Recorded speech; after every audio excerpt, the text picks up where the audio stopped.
Gentlemen, hello.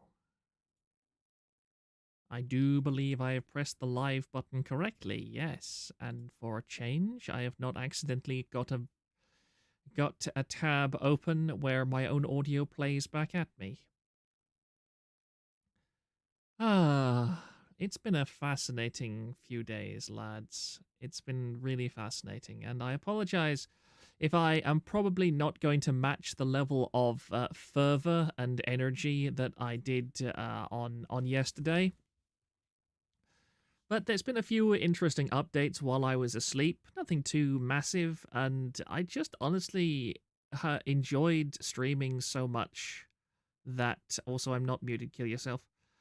And all right, no, I can't say that on YouTube any longer. I have to say I have to say I get hired by any color. That's better. That's better. But I want to say I am definitely very grateful for Nijisanji because their sudden boost to my subscriber account and my views unlocked a bunch of stuff on my YouTube account, which was gated behind subs and views, so that's a really nice thing. And also, I have been able, because I am thinking of commissioning some actual elements for this stream, this channel, business account today, and I actually managed to get it fixed without wanting to hang myself, which is frankly, for any kind of monetary or payment setup, completely unprecedented in my experience. So now I can actually pay people anonymously without doxing my real life name and location to people. So that's actually genuinely very good and would not have happened if Nijisanji had not gifted me nearly 400 peak CCV yesterday. Proctor getting more benefit from Nietzsche than their livers do. Oh yeah, Porian, I saw that you posted that gigantic expose on Sundaria. I only glanced over it, but that is definitely something that I think I will actually cover on stream at some point. I would be absolutely... Do you know any ex-Sundaria members who are still indie, who might in any way be interested in talking to somebody like me? Because the Sundaria's collapse was one of those things that did it even happen when TVA was up? I've completely forgotten, but it happened, and it was like the Wactor thing that I went over. I was vaguely aware that it happened, and I know that a lot of people were very invested in Sundaria, and they really liked people like Ami and Purin, etc. But we didn't have our archiving system and our reference system set up anywhere near as well as we do now for documenting these kind of collapses. And I would most definitely like to do a stream just talking purely about the Sundaria incident. It did. Okay, thank you, Nelly Love. Cursed to spend his life chasing numbers. I mean, man, it was certainly a bit of a high to see nearly 400 people watching me, I'll be honest. But I mean, I don't really care an enormous amount about numbers. I'm not going to panic about it because I just know that my brain doesn't work that way. If I was to try streaming, say, full time, then my personality type would very quickly start burning out. I mean, even just when I started streaming, the day-to-day kind of grind of it, as a literal who, and I found it just a bit wearing after a while to do the same thing over and over, and just kind of hope that like one or two more people would watch me every stream, or I just can't be bothered with it. I would much rather just cover things in an orderly manner when also Zenith Cypher, I hope you get hired by any color. I'm also would like to say that I am immensely grateful to both Thrang and Reinigan, as well as various other people on both the forum and the Discord, who were able to keep providing me material last night. Otherwise, the stream would definitely have fizzled out.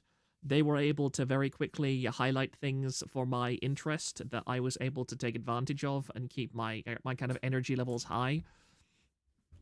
which was fantastic. And to the thing is, because I have basically unmedicated ADHD, it is very hard for me to maintain lines of thought for long periods of time, which is why my streams tend to be kind of tangenty, like with the salt arc and everything.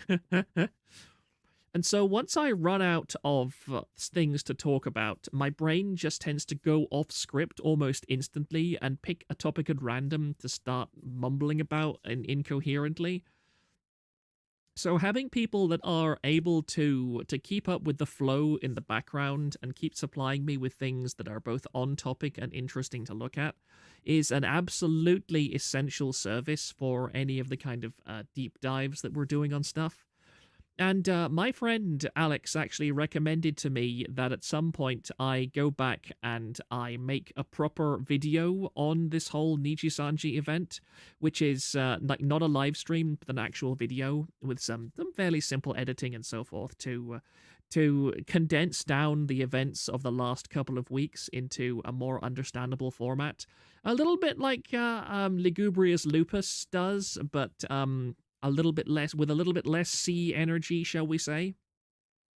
No offense to him, he seems to be doing pretty well and is getting collabs and everything, which, you know, I hope that he continues to do that. He seems to be living the dream at the moment, and I respect him for that. But yeah, that man has an awful lot of sea energy. Imagine being carried by your mods. Hey, I mean, if Doki Bird's return stream is anything to go by, having a decent support structure is completely and utterly essential for any streamer. I remember watching a video about 2 or 3 days ago that was actually talking about the Minecraft content community, and it highlighted how Minecraft content over the years has evolved from just single people sitting there with unregistered Hypercam 2 pointed at their screen, and to gigantic like companies that are farming out Minecraft videos. He said that he highlighted that even Dream, who supposedly does most stuff by himself, still has a team of over 50 people helping him at any one time. So, and it shows how on YouTube, the days of being able to do things entirely solo just don't kind of happen any longer. I think they happen on Twitch. People like Kirsha, for example, are a great example of that, because she's able to just go live and ramble about topics, but she doesn't do her own research on stuff for the most part. She mostly just picks stuff out of stream segments and so on, stream suggestions and so forth for articles. She browses news sites, as far as I know. So she doesn't take like 3 weeks to research a topic before going live, and because doing so is just completely unfeasible. When I worked for some people who did YouTube content, this was something that really drove me away from it eventually, because I was a pretty methodical guy when I was doing research for things. I like to look into it, and they were like, no, we can give you a maximum of 2 weeks to research any topic, and that's it. And I couldn't deal with that, because I felt it was just not acceptable. But I think having a community, that this is the one massive advantage of the virtual asylum, is that we have a good deal of insane people who are willing to chase down a whole load of stuff and are able to analyze it in far greater detail than I ever could. Isn't Moist a solo YouTuber? I have no idea how Moist Critical works. I don't think Moist Critical is a solo YouTuber much. Well, he's a reaction YouTuber for the most part, and I've watched some Moist Critical stuff, but he is very much shallow surface level takes. I'm sorry. And Kirsha is one of the very rare people who manages to look at something for not very long, but she has the knowledge and intelligence level needed to get to the core themes running throughout it, and she has enough interesting people in her chat who are able to bounce off of her so that they can have an interesting discussion. Whereas somebody like Moist Critical, I just don't like him particularly much, because he has the loud, shouty kind of direct voice where he says a lot of things that sound interesting and sound maybe intelligent simply because they're said in a somewhat authoritative way. But I mean, his critique is very shallow and very surface level.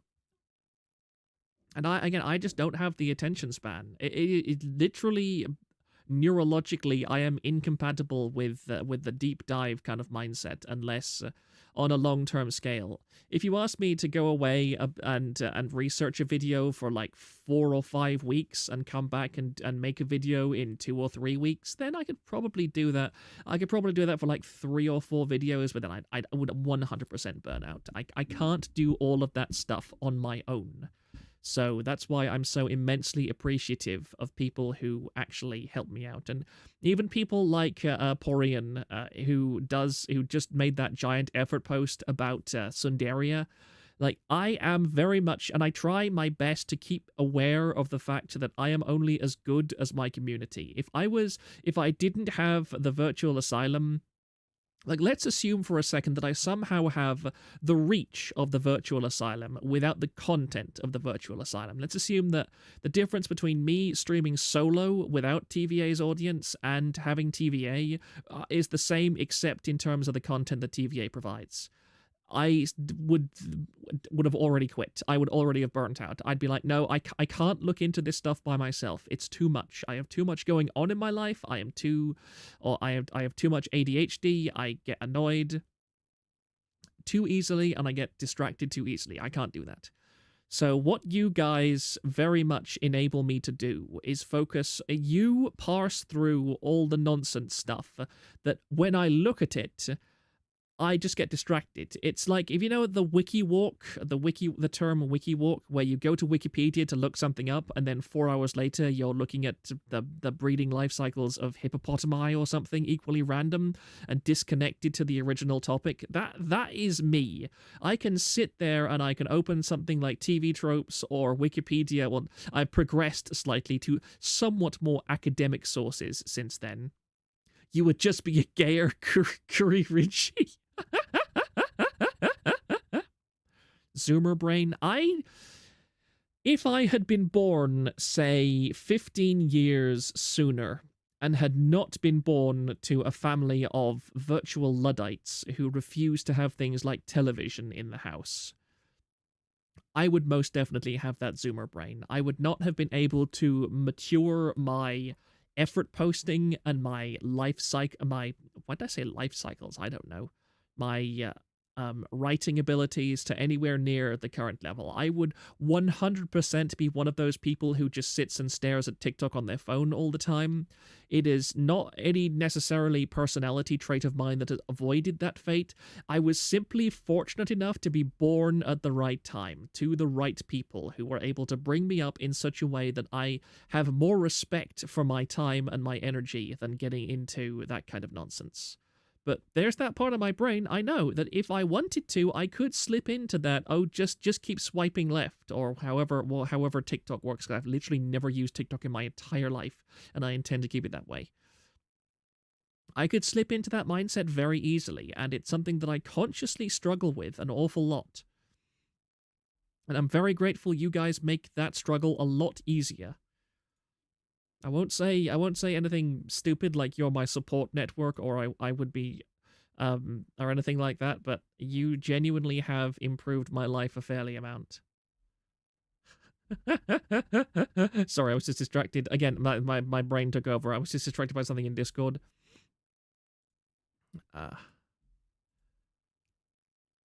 But my plan for this evening is just to go over some of the new interesting stuff that's emerged about Nijisanji, and also I'm going to draw for a bit, because drawing is something that I really enjoy, but again, it's very easy for my brain to go, nah, I want another dopamine hit from watching YouTube videos.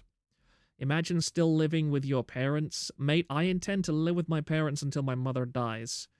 My father I can do without, but I mean, it is just so objectively beneficial for me to live with my parents, because I get to live in a very nice place out in the countryside.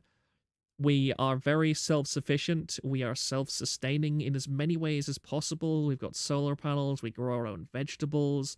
We keep animals, all this kind of stuff. We have these advantages, and I never want to give them up. If I was to move out, then I would have to get my own place in some, and there's nowhere. There is nowhere.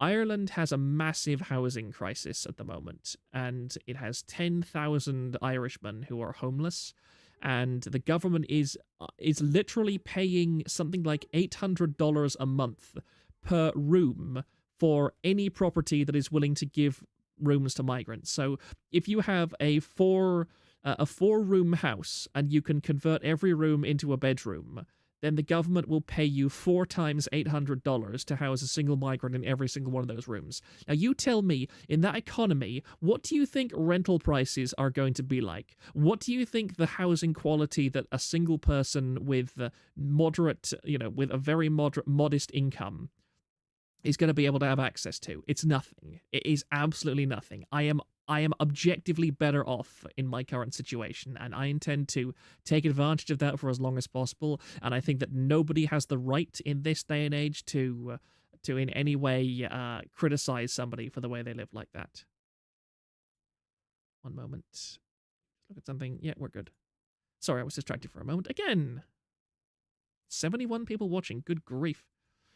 I won't keep, since we do have actually a surprisingly decent CCV. I was expecting like, oh, sorry, 1 second, I'm getting called on my intercom.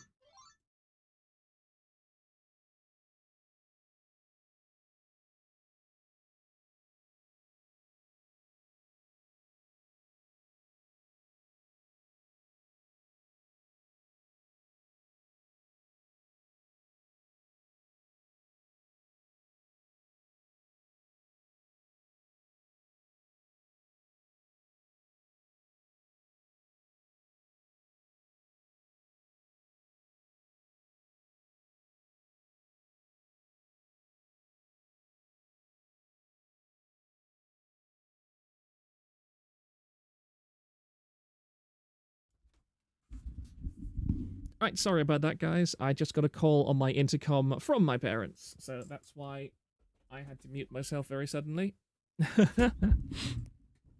Mum is kicking him out for that sweet migrant dosh. I mean, ah, dear, that whole thing, it literally was about a rental right then, but that's a discussion topic for another stream. Let me just do a remind me on my private server where I have my notifications bot set up.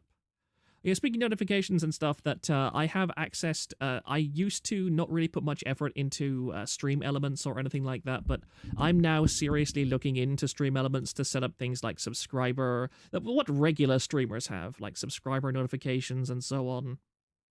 Because I think we reached the stage in the TVA streaming career where a tiny bit of extra professionalism would be a good idea. Absolutely not going to be live longer than 3 hours, so... Remind me, 3 hours, send info about rental stuff to parents. Mom, stop interrupting me. I'm talking about black companies. No, unfortunately not. Don't you do the same as we do on farms where the parents stay, but when the son gets married, they move into the smaller house? I mean, we don't own this house. We do rent it, and for 22 years, we have had a very pleasant relationship with our landlord. That has, in the last 8 months, changed because our landlord wants to kick us out. And in March, because my landlords, they live both in Ireland and in America. They are Irish-born, but have property in America. They have Californian property in America. They have property in the most expensive, affluent part of America, which should give you some idea of the wealth disparity between them and us. So we rent from them, and they give us this property on the basis that we do everything to it. We rebuild it, we repair it, because it was a derelict old farmhouse. I mean, literally derelict. They said, we don't want to put even a single cent into this place. We will give you this property. We will give you this rental property for a very low comparative rent if you don't hold us responsible for anything about it and do everything to the place, which we have done. We have spent, over the last 22 years, about €150,000 if you combine repairs, rent, and all that stuff to this place, purely out of our own pockets. And now, in their old age, they want to move back to America full time. They want to sell their very valuable houses in Ireland, which, is fine. However, we got it in writing about 5 to 8 years ago that they would agree to sell us this house at a reasonable cost that was seen by law, by the way, but was seen by lawyers. Also, thank you, lady subscriber Thorlane. I'm going to try and keep an eye on that. So we had it in writing that we could buy this house for a decent price when they wanted to move back to America. Fast forward to today, well, about 6 months ago, actually, they come to us and say, why didn't you just buy a place? Because we don't have that much money. Do you have any idea what property costs are in Ireland right now? The cheapest house we could possibly buy is something like 500,000 euros. There's no way that two elderly people, because my parents did not even come over to Ireland until they were in their very late 40s to early 50s. So, yeah, they had already pretty much reached the end of or the mid to the end point of their income curves, and now they're both on pensions. So they had no money to buy a house at full price. So, and we got this place, and for 22 years it's been fine. But I mean, the unfortunate thing is that I am the one who is going to have to deal with this. In March, I have to meet with these landlords when they come back from California. And I'm going to have to sit them down and say, look, your choices are that you abide by the original agreement, which we are able to meet, because we do have enough money to buy the place, for the original asking price that they put down in writing as they were willing to offer us it for. We've saved that money up. And if you don't agree with this, then we can take you to court and we can prove in the court of law that you have done multiple illegal things since then that renders your original tenancy agreement with us completely invalid and would get the Irish Revenue Service on your ass faster than you can blink. So hopefully they see reason and agree to just let us have the place at the very reasonable price that we are willing to pay for it. If you start selling femboy ASMR packs, maybe you could buy it in a couple of months. No, I'm not that desperate. Again, it's this irritating thing where we are in not a good position overall, but at the same time, given the state of the world, given refugee problems and everything, I still can't really complain too much. I feel as if me going, oh, woe is me, everything is awful, it's so unfair. Well, I try not to think like that. I try not to have the attitude of somebody who just wants to get everything possible out of life and complain if they don't get perfect people. Rich people always end up buying out the courts, though I don't know how corrupt Ireland is. I mean, one of the major advantages that we have is that it is two fairly rich, snooty Americans trying to exercise property rights over three relatively poor, pretty libertarian attitudes into a court system, which I would fully intend to take advantage of. Sorry if there was a creak. My chair is creaking. But yeah, I mean, no panic about it. It's not really going to affect TVA in any way. But we will see how it goes, and I hope it goes well. Let me just make sure. Oh no, let me get rid of that ping. That's really annoying. There we go. And let's actually go on to the main topic of things. Let me just set up my studio mode. Gaming. Here we are. Yes. So the Doki Bird stream yesterday was quite interesting. I want to say, first of all, that I am absolutely delighted that Doki Bird seems to be so optimistic.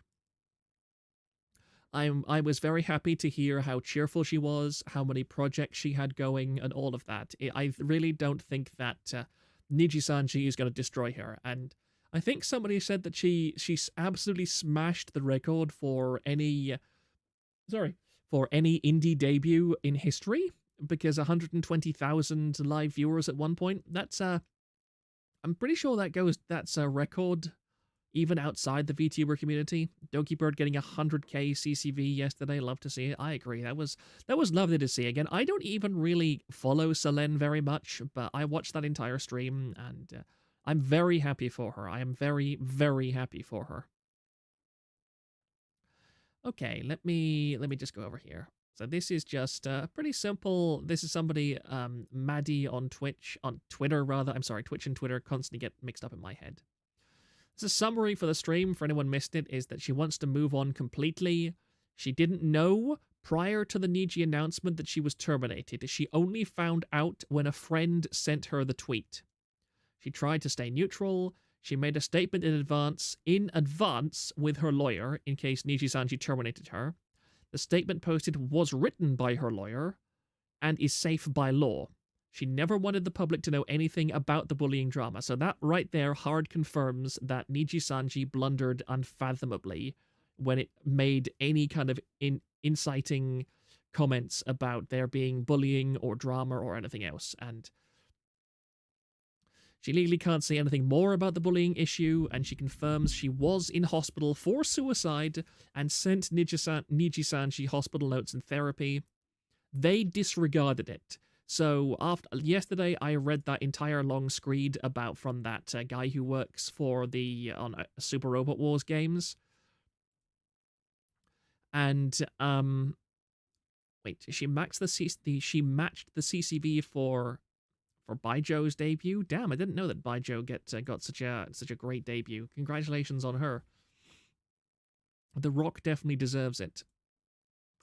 So now we know directly from Selene that Nijisanji was literally pestering her in the hospital while she was being tended to after her suicide attempt, which, as the guy on Twitter that I read yesterday outlined, is not legal, is not how anything goes, that no other company that he is aware of would have done such a thing. And obviously, she said she doesn't want to be anyone harassed or bullied. She went through that herself and wants to be the bigger person. Wants people to look forward to the beginning of the Lunar New Year. Just wants to make people laugh. And again, Selene in her, or Doki Bird in this situation, has handled herself about as perfectly as you could possibly expect. By Joe Biden. I have to hand it to Doki Bird because I genuinely, a part of me fully expected her to do something stupid. Part of me expected her to do something like go on a live stream and just start talking about Nijisanji stuff. A part of me expected her to break down live and start spilling secrets and stuff. And I didn't want that to happen. As beneficial as it would have probably been to drama websites and gossip websites like TVA and so forth, I don't like it when that happens because people should not need to feel like they have to break down, like, on that level. But she seems to have gotten through this incredibly well. She went from nearly committing suicide to being upbeat and positive. She got herself a therapist. She got herself a lawyer. She got herself a manager. You can't do better than that, in my opinion. And I think it shows a level of professionalism and a level of independent thought that I didn't expect to see from her. And when I say expect, I hope. I really do hope. I hope that every single streamer out there does that same kind of thing. I hope all the time. I try my best to be optimistic. I try my best to be optimistic, tempered with a bit of bloody-mindedness, which is sad, but it happens. Sorry, just let me have a drink of water again. I managed to damage my throat last night with all my yelling and gesticulating, so I am going to be a little bit low energy today.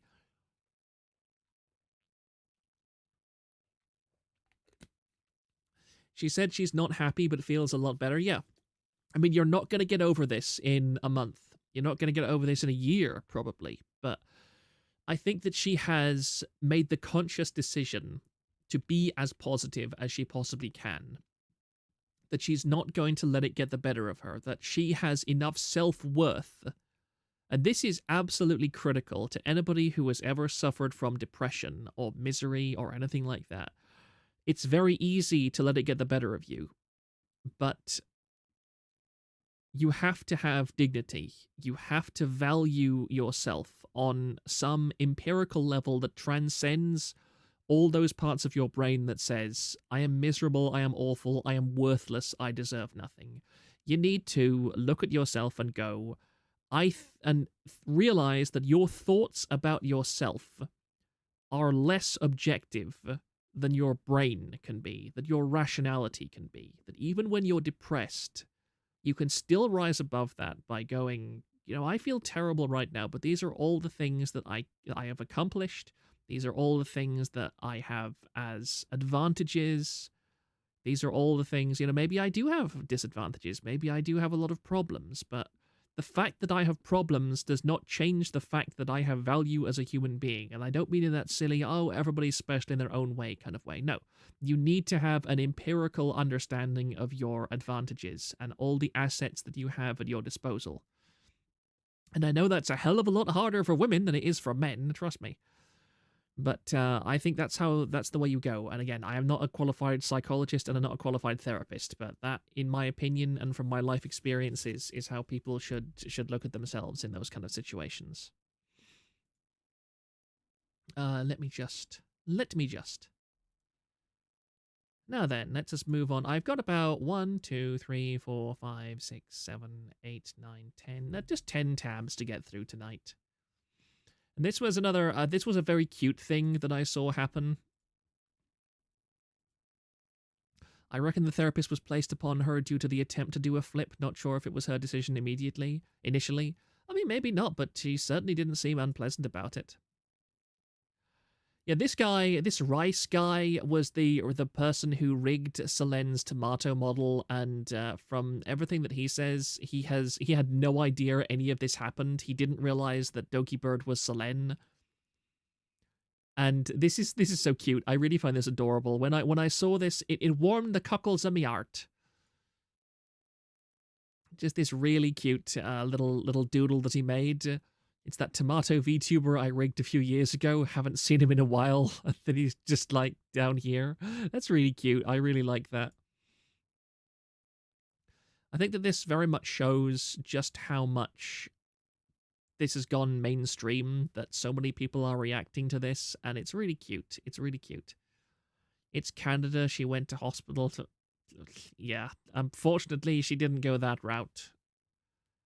That is legitimately a very terrifying idea, though. The idea that Canada gets to the point where one day a Canadian entertainer has a bad stream and then just goes straight to hospital and says, hey, I want you to kill me. I'm willing to sign any piece of paper to let you kill me. And they just do it. And we don't learn about it until like a week later.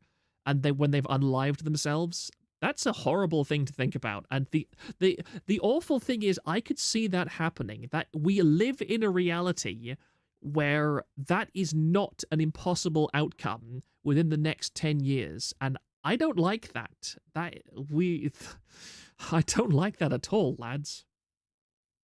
Yeah, anyway, Rice, at Rice Deity, he's the guy that rigged that tomato VTuber. I have been thinking of looking into rigging myself at some point, because something like this is really cute, and obviously a bird is a hell of a lot easier to rig than a full human. But I have so much on my plate right now. I have so much on my plate. Let's move on. This is not related to Selen at all, but this is something rather entertaining that I've been seeing recently, is that this is Kuma, and he is a V-manager. He is a virtual manager. He's not a talent, he is a virtual manager. And this guy has been talked about on the forum before. This is not related to Selen, by the way, but it is something that I thought is amusing to cover. His boyfriend. And then something happened, and she decided to break up with him. And as a result, he went on a bit of a Twitter implosion, where he was tweeting as the spurned partner something like 30, 40, 50, maybe even more tweets of him just sad posting about having broken up with this person. The most unprofessional nonsense you can possibly get. And it was Kuririnji, actually, who... I think that was one of the first times that people noticed that Kuririnji actually had an account on TVA, because he posted quite a few screenshots of his interactions with this guy, and normally I'm not in favor of stuff like cow tipping and so on, but honestly, Kuririnji just going to town on this absolute femboy of a person was very, very entertaining to see. Oh, MR, Sugar Plum being Manhera on Zitter again. Mr. Sugar Plum, I like that, that's quite entertaining. Wait, is his name literally Mr. Sugar Plum? Is that a translation or something, or is it just a name you've made up for him? But yeah, I ain't reading all of this, but there's been circulation from a post that I'm racist towards white people and I don't hold the space for them. I'd like to formally state that this is very untrue. I value every color and everyone. As a person of color, why is your avatar white then? It gets exhausting to hear non-POC state I'm being oppressed or they're racist towards me because I'm white, or talk down to a person of color venting about issues in this space. So yes, I've gotten upset, lashed out, and tweeted things that could have been in the drafts. I understand that what I've said in the past is coming off aggressive and racist towards white people, and I deeply apologize to everyone I've hurt with my statements. Moving forward, I understand my words are hurtful. This could be practically written by ChatGPT. This is the most generic boilerplate "I'm sorry I got caught" statement in the universe. But this is what I find hilarious. I like to state within my group I am forming just about half the Gen Zero members are white. The space is not hostile nor aggressive towards any race/ethnicity. I value each and every member of Gen Zero just as much as the BIPOC members. I find the word BIPOC to be actually disgusting. It's such an awful word. It would be an insult. If I was a person of color and somebody used the word BIPOC to describe me, I would punch them in the mouth. I know that's not much. There's not much I can say to really fight back. Those who want to will take old screenshots and try to clap back or just keep calling me racist, but I can say that I'm doing my best and acknowledging my past mistakes. I'm not running from them and I'm not trying to hide from them. I'm sorry to everyone I've hurt. Yeah, if you wanted to move on, don't post stuff like this. I can't believe this guy. This guy is if this guy was more active, he would definitely qualify for like a TVA version of a lolcow thread. BIPOC is worse than that word I can't say on stream. Yeah, I agree with you. I genuinely do think that it's worse at this point. It's a horrible insult. Ow, my ear. Yeah, I think this guy is going to come up on our radar quite a bit more often, especially now that I thought that BIPOC was bisexual 2-pack.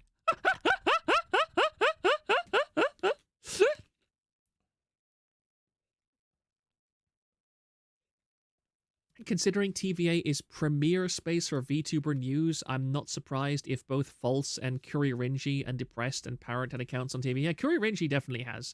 I don't know about Parrot. I've never had any kind of contact with Parrot in any context. I'm black and find it funny how idiots using POC or BIPOC. I mean, it's just a disgusting word. I mean, it sounds bad when you say BIPOC. That's a bad word. It just does not sound good on the tongue at all. Bully the dumb. Yeah, Depressed. Yeah, Lugubrious Lupus has an account. But where was I? Sorry, my brain has gone crazy again. Yeah, this guy is apparently making his own VTuber agency or something because he's talking about Gen Zero here, and I am fascinated by this. I want to watch this because I'm almost certain that this is going to collapse and there's going to be a whole bunch of catty women out there saying that this person harassed me or said mean things about me. It just has that. It just has that. Akio Air or Cyber Idol scent of disaster about it, which I am very eager to see happen. But I hope that nobody gets burnt by it at all. I hope there isn't going to be some new VTuber whose first experience is with this obvious idiot and his quote unquote management abilities. I love to buy. There is a 3 rigged bird model in Doki Gallery. Gremlin. Evil Gremlin, could you send that to me? Are you on the Discord? I'm not sure. Or maybe put it in a comment or whatever, but I'd be interested in that. I mean, I literally do not have tracking software of any kind installed because I have a dumb phone. So we'll see what happens with that. But hey, if there's a rigged free bird model out there, then I'll have a look at it. He just want to be the Kami Oshi H2O sign.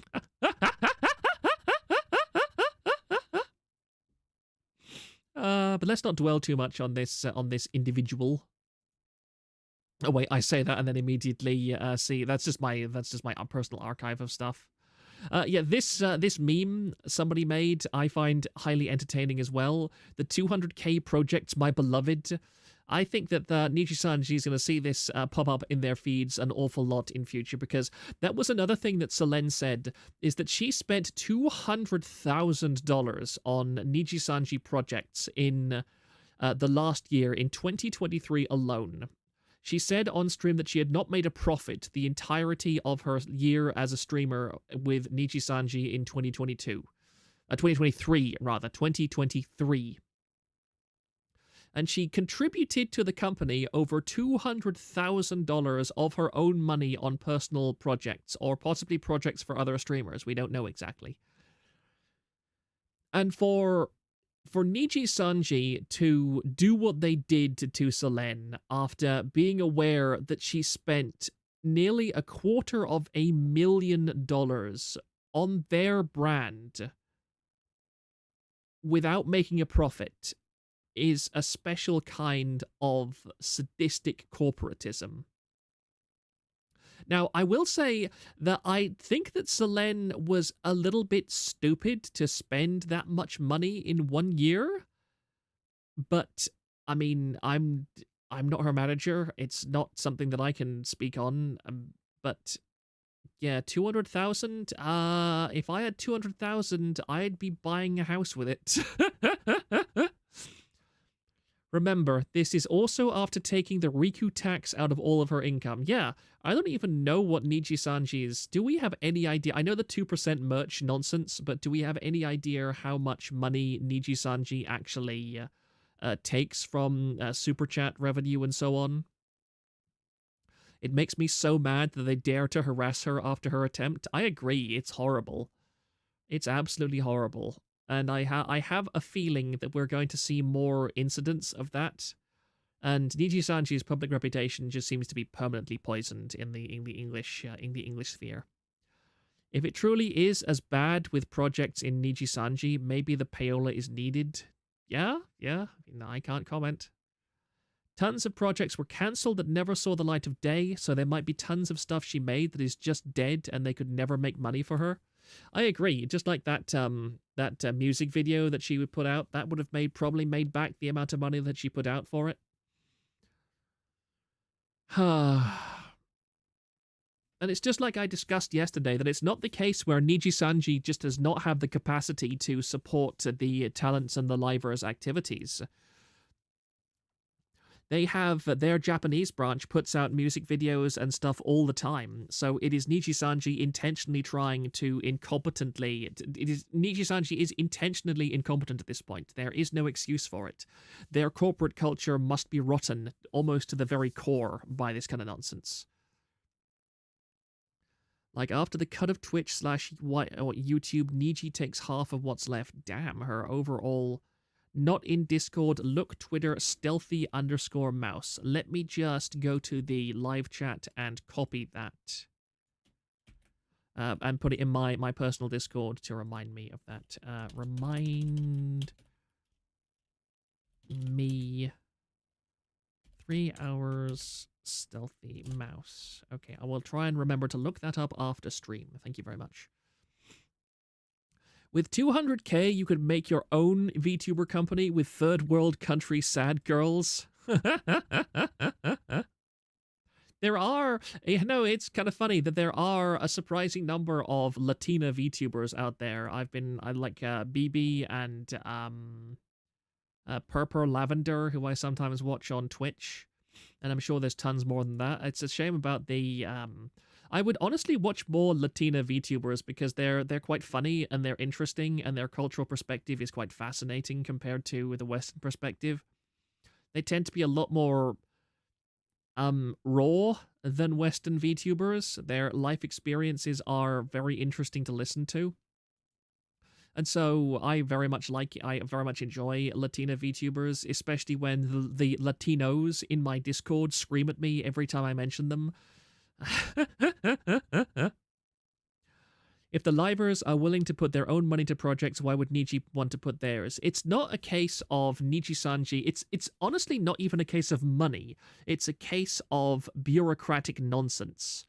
I see no issue with a contractor putting their own money into and their own effort into creating something for the company. I don't think necessarily if the contractor is properly and well informed and it's open and honest, I don't think that there's anything wrong. I don't think that the company should have any direct obligation to fund these kind of things.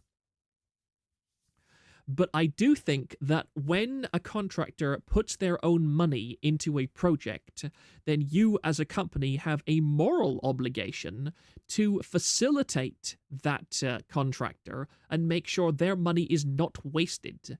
That you should have a management structure implemented where if the contractor puts in their own money, then they are maybe not guaranteed a return on investment, but they are guaranteed that their project will see the light of day. If it sinks and it swims on its own merits, then you as a company do not have any obligation to, say, come in and say, hey, liver or contractor, you spent 100,000 or 10,000 of your own money on this.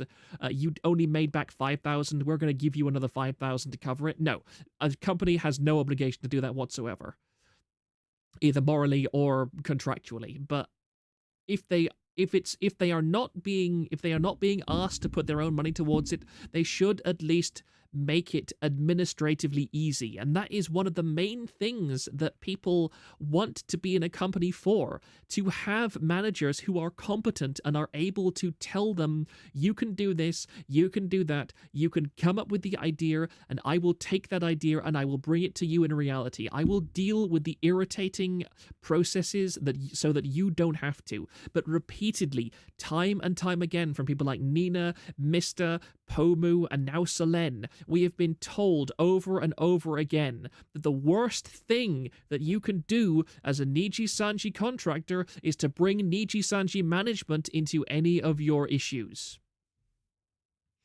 We have Kai on Idol, our beloved tropical Mexican in Phase, Raimu and Scarly in Niji, and Haka and Gibby on Hollow Stars. Yeah.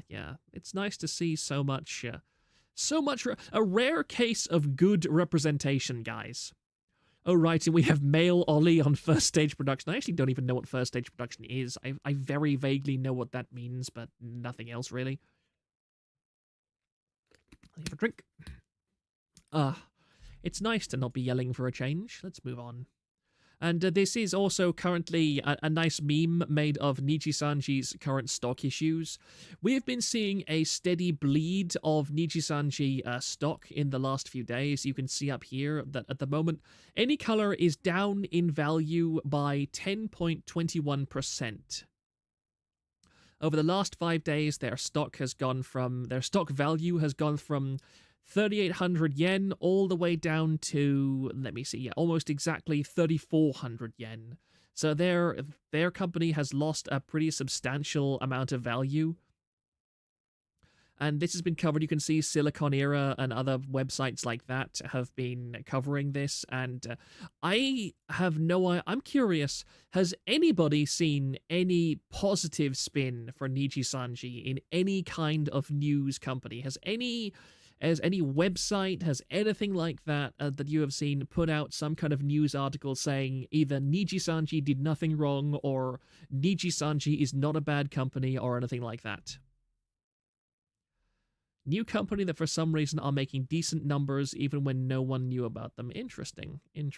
I have a very contextually focused memory, so I probably do know about them. It's just that in this moment, while I'm thinking primarily about Nijisanji stuff, I don't know about other stuff. It's like if you asked me to recite all the names of Phase Connect right now, I probably wouldn't be able to remember them all.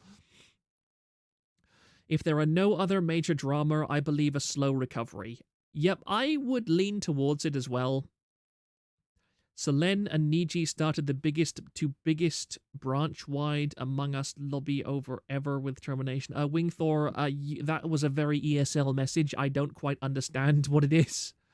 Uninformed Bloomberg piece. Yep, Goldman Sachs also thinks this is just temporary. No, my favorite source of VTuber news, the Hindustani Times, were very negative. I mean, the EN branch, but the thing is, the one important thing is that the stuff that's in the Nijisanji, I mean, Nijisanji could I'm curious if Nijisanji has another audition wave after this for English talents. It'd be fascinating. I'm going to be very curious about that in the next couple of months. Murray, oh dear. I see we have more people that desperately want to be hired by Any Color in the chat. How wonderful. Let's move on. Speaking of total Nijisanji death, that this is Mofu merch, and they have just put out an announcement saying, announcement regarding Nijisanji related merchandise. We'd like to thank the Nijisanji fan community. Notice they're saying the Nijisanji fan community, not Nijisanji the company, for their continued support over the past years. Without them, Mofu merch would not be where it's today. Also, I love the fact that is that a tail? Oh, that's so cute. With that said, in light of recent events, Mofu Merch has made the tough decision to cancel all currently in progress Nijisanji merchandise that has already been commissioned and paid for. All Selen-related merchandise will also be delisted, and more things may follow in the future as we'll continue to closely monitor the situation. We'll be holding a sale on all Nijisanji-related merchandise, with all proceedings from Selen-related sales being donated to Chefs for Japan, and half of the proceedings from other Nijisanji items being donated to a mental health charity that will be announced at a later date. The VTuber community has been a core part of our existence, and we'd like to stand alongside the many fans who have chosen to cease support for the organization, even if they might be impacted heavily themselves as a result of it. Mofu Merch itself is a group that exists to be for fans, and is ran by fans. We wish Doki Bird, all other livers, and their communities the best, and hope they will be able to recover from what has happened. Tamano, the dude who runs Mofu Merch. So this is just like, honestly, I've completely forgotten what the other company was called, but we are now our 3 companies who have officially stated they are not going to work with Nijisanji any longer in the merchandise sphere, and I, for one, am fully in favor of this nonsense. This is fantastic, and I hope that more companies still drop them, because Nijisanji deserves to be hit in their bottom line over this.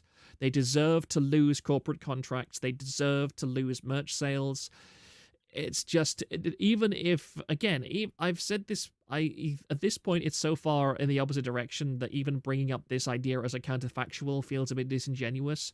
But let's assume for 1 second that Selen was 100% in the wrong the entire time throughout all of this. Even if that was the case, the way that Nijisanji has acted is totally shameful and absurd. The Nijisanji has not acted in a way any company should, even if it unquestionably is in the right and has the moral high ground on every issue. What a time to be alive when I hope your Oshi graduates is a nice sentiment, yeah. I've heard nothing but good things about Rosemi. I don't really watch her myself, but again, I think she's nice. I don't think that EN will be dissolved, but I would be surprised if they did another audition run anytime soon. I mean, actually, no, I wouldn't be surprised. I wouldn't be surprised if, like, in the next week or so, Nijisanji comes out and is like, hey guys, we're announcing an exciting new lineup of applications for our wonderful and vaunted English branch, which we know you all feel so incredibly positively about right now. That would not surprise me in the slightest, and I hope it doesn't happen, but oh my. Let's continue. And this is a much bigger thing, a much more interesting thing. In fact, before I even start talking about this, allow me to just very quickly go to my other tabs and have a look at the thread on Nijisanji L's and just make sure that nobody has posted anything more about this, because I want to be fully caught up. Yeah, that's the original post. Interesting, I see.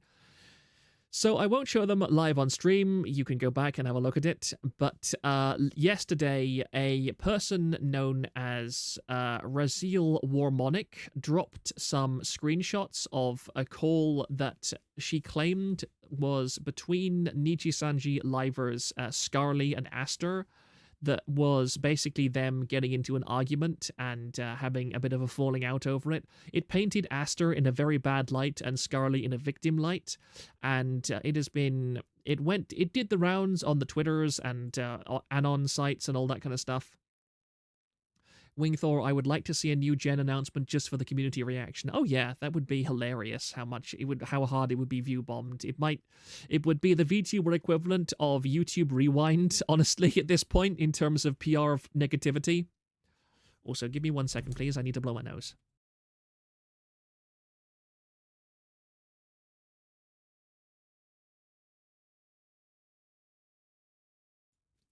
But anyway, those screenshots that were dropped, a lot of people were saying they are fake and were trying to prove they're fake. But since I went to bed, there has been much more evidence and analysis done that more or less proves at this point that they are either real or an incredibly good fake. And I mean absolutely amazingly good fake. And this post more or less sums it up. And they point out, let's assume it's forged. The guy would have had to see the leak, decide to forge old communications within a suitable time period corresponding with the mod's access. Remember to look up the VODs from that time, which contain all the icons so he couldn't be found out.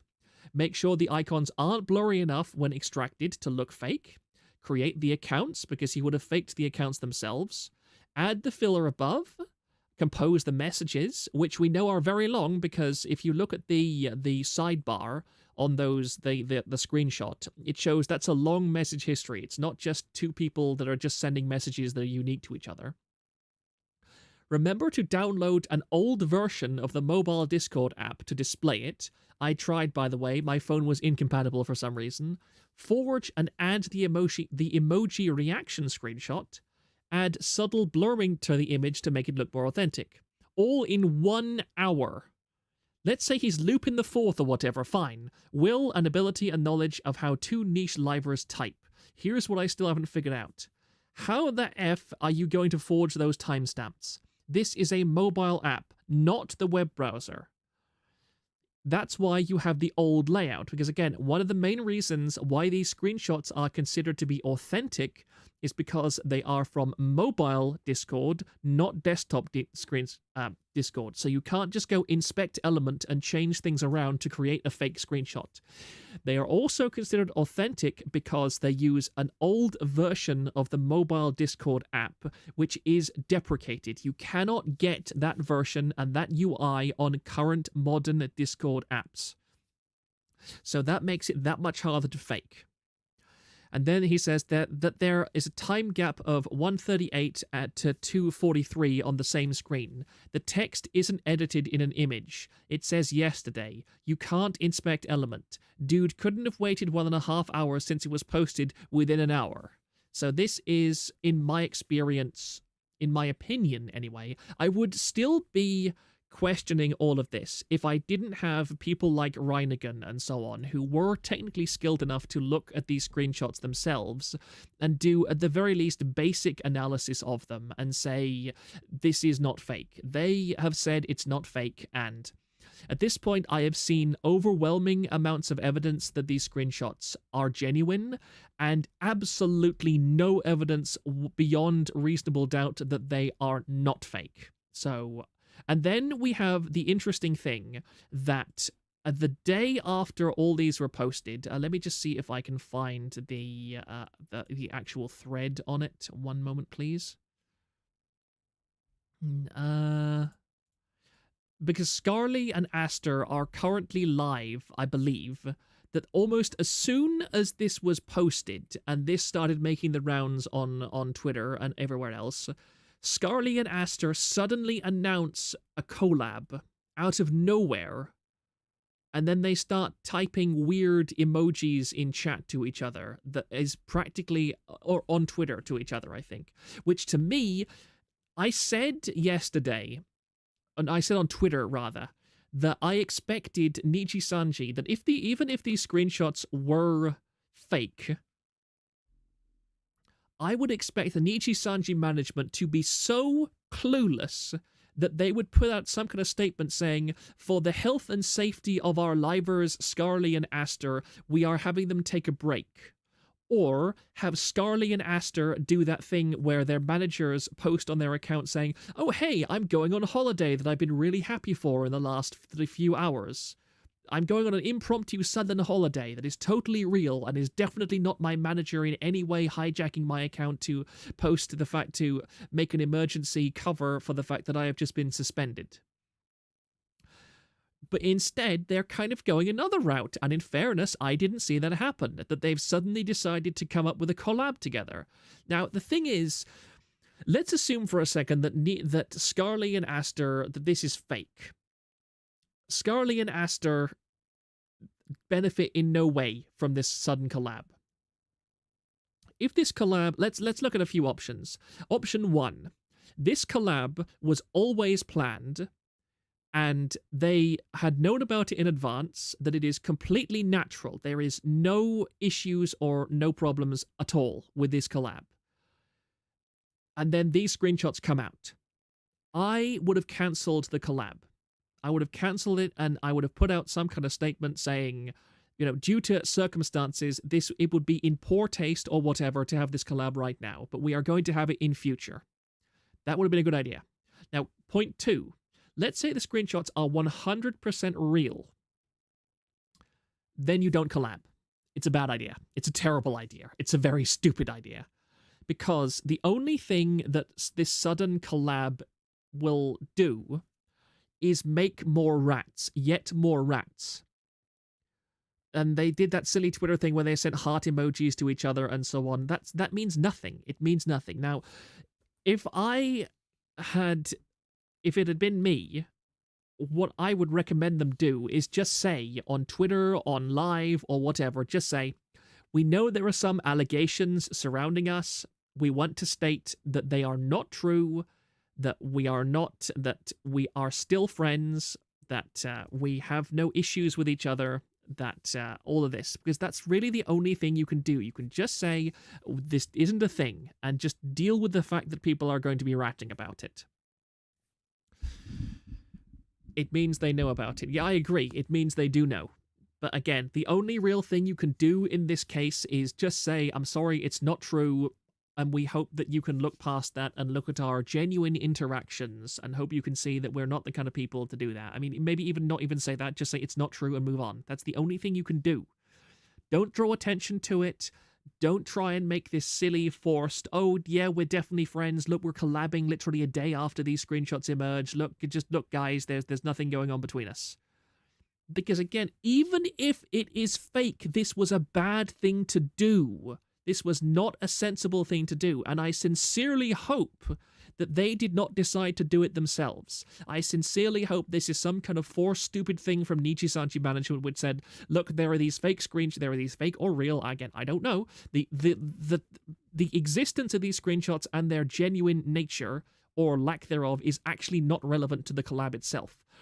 In terms of just pure PR stuff, collab is better than X-Post can't analyze asterisks. 1 second. Yeah, this is just another disaster, another PR disaster, and the Anons are going to take this to the circus, and I feel sorry for them. Again, I feel sorry for them even if the screenshots are true, because even if Aster is not a particularly nice person, and even if Scarly is a manipulator or whatever, I think that Nijisanji is an environment that proactively encourages livers to flick peas at each other every so often, because you're in direct competition with your collab partners, whether you like it or not. It's a dog-eat-dog world in Nijisanji, and the only thing that I hope is that people leave the company and go on to be better people elsewhere. I'm not going to actually blame people for being nasty inside Nijisanji, even if it is true, because I think that Nijisanji is one of those workplace environments where you are encouraged, where the worst part of you is going to be constantly encouraged to be the worst part of you. And that's why I don't think anybody should join Nijisanji even in a sincere attempt to try and fix the damn place. You can't fix Nijisanji. Focus on fixing Menhera women on the internet. Don't fixate on fixing companies, guys. That's my sincere advice to you all. And before we get into this next part, I am going to do that thing again because I need to take like a minute break to just go to the bathroom, but I will be right back, so we'll continue in just a moment or two.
I do indeed hate you, Beer Bear Beard. Goodness me, that's a bit of a tongue twister name.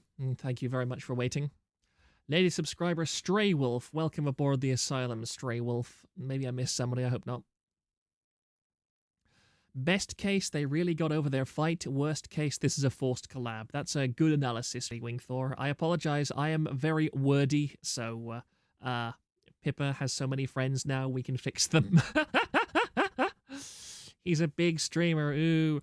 Just to also to make a note is that I am officially going to commission a AFK screen so that you don't just have to sit here with pure dead air. We haven't quite gotten onto the BGM or stuff. I'm going to ask maybe the VTubers that I know that are in the Discord, what do you do for background music and so on, because I know nothing about this. I can probably learn it very easily, but again, I know nothing about it right now. So I am definitely going to look into making my stream setup a bit more professional, and I really appreciate how people are still watching me despite the very, very obvious scuff and lack of production cost. Oh, god damn, that reminds me, there's something else I need to do. My second, I need to, yet another remind me. 3H.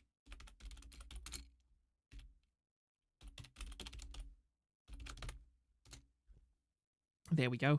Sorry, I just remembered that I needed to contact somebody as well about something important. He's a big streamer, ooh!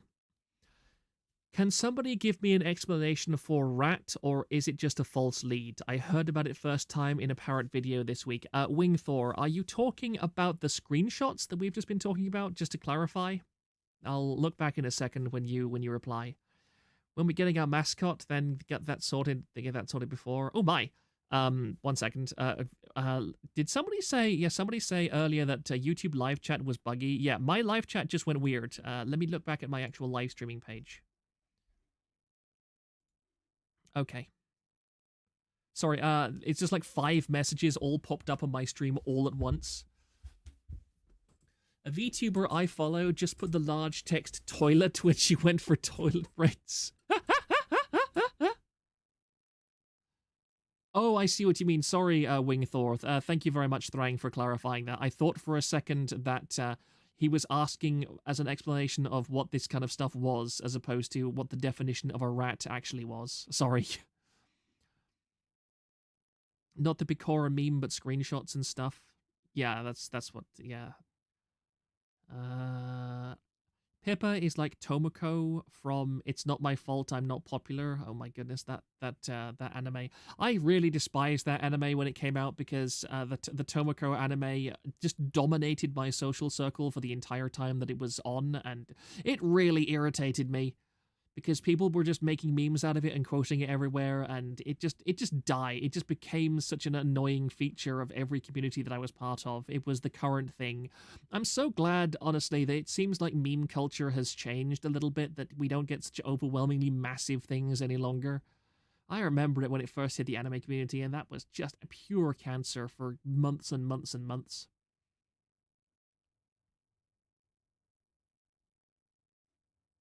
Okay.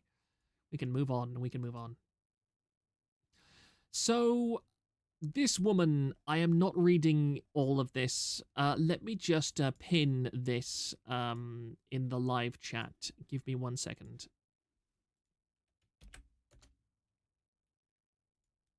I have not even read all of this myself, so... But Rezil Warmonic is somebody who used to be a mod for Luca in Nijisanji, and she was the one that gave out the phone screenshots, I believe. If I'm wrong, just yell at me, because I don't want to be spreading misinformation. And she has gone on a rampage against Luca and Nijisanji EN in general. And I'm just going to read some of this, not all of it, because my goodness, that is woman moment personified. I worked hard for a lot of uncredited projects, and to clarify a couple of things, Luca is a narcissist and a manipulator, and lied to not only me but his fans and friends in Nijisanji as well. I know this one is going to stir shit. Yeah, it definitely has, because it has many times in the past, but I ended up building 80% of Pogland, or whatever it was called, on the shared Nijisanji Minecraft server to help Luca defeat Pomu. I was instructed to not talk to others, make it look like it wasn't made in creative mode. I built the entrance, carousel, the water roller coaster, Ferris wheel, little blah blah blah blah. So yes, Pogland was made in creative mode and wasn't even made by Luca outside of some signs. The boat ride and the boat ice race thing, which I went back and decorated for him. I made one of Luca's schedules. He didn't credit me. Before I made him one, I often edited his schedule. I did thumbnails too, but honestly, these things are pretty minor in comparison. I did the overlay for his Pokemon stream. I wrote the Sakura Bloom and birthday VP packs for him. Sorry for this, Lamau. I wrote messages for him. I wrote the story and script for his outdoor reel. I don't know if the Nijisanji Sports Carnival was ever a thing. For the VR Chat World Project group Discord for some time, even though he wanted me to manage that as well. Eventually I was let in so I could properly talk to the modelers and designers, but by then it was a bit too late to properly see things. I was not allowed to contact the other libraries for their individual zones, so I had to go through their interests and streams, try and find references, inside jokes, etc. Let's look back at chat for 5 seconds. Now you get Chippy Doopy. I knew it. Hate Lucas so much. I mean, this is all he said, she said. I just want to say there is no, for now, as far as I am aware, confirmed facts regarding any of this. 1 second.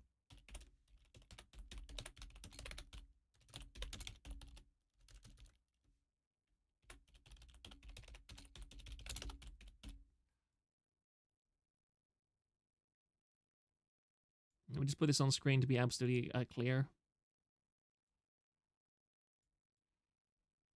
There we go. There we go. Let me just look 1 second at my Twitter notifs. Nothing interesting.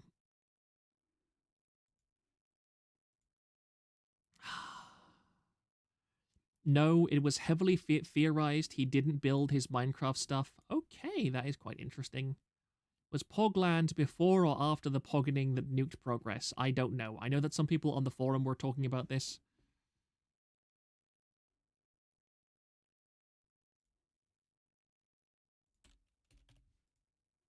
Just edit that. Or that he used creative due to the speed and materials of building. I mean, this is the annoying thing. Any competent Minecraft server should have plugins that let you see when people are in or not in creative mode. That the Nijisanji Minecraft server does not have those plugins is absurd. Like the Minecraft server that I ran for 5 or 6 of my friends like 8 or 9 years ago had plugins and mod support and all of that stuff. Ow! Ow! Sorry, I'm adjusting myself in my chair quite dramatically. There we go. Come on, update for me. Thank you. As for my personal grievances, Java and I met when I was 24 and he was 18. For a long while, we would pretty much only chat about VR chat models, and RP scenarios. We became good friends eventually due to a variety of reasons. I feel like for those who are not aware, this person, there is evidence and very strong allegations that this person actually met Luca when he was underage, that she was married at the time, that they had an awful lot of VR sex together, and apparently there is recordings of this, and that she divorced her husband for Luca. Now, though, again, those are not confirmed as far as I'm aware, but they are another side of the story that I feel is at least worth bringing up. We had a lot of mutual friends. We all knew about Java's upbringing and brushed off a lot of things about his personality, such as the constant lying and overt attention seeking. A lot of us were streamers, so it was normal for us to attention whore, but Java took it beyond by blowing off plans and lying to be on stream with people like Sodapop and RXQC and Rob's Lobbies where you complain privately. I just want to say that total VR chat death is a very accurate summation of how I feel about all this. VR chat is like Discord, but far worse. I can't understand why anybody would be interested in VR chat sex or nonsense like that, especially if you're already physical in real life or anything of that nature. I just don't understand it, and I regard it in the same terms as a Luddite would regard a steam engine. The Vladimir Putin interview, I just noticed that. As he got into Nijisanji, these lies would gradually get worse, where I couldn't trust him anymore. Woman, if he was ever lying, you couldn't trust him to begin with. Upon the great hot emoji incident of 2021, what is she talking about when she talks about the great hot emoji incident of 2021? I would really like somebody in chat to explain that to me a little bit before. I asked Luca if he was okay with the type of comments being made and things like the hot emoji being spammed, as before he stated to me in other mod he did not like to be sexualized.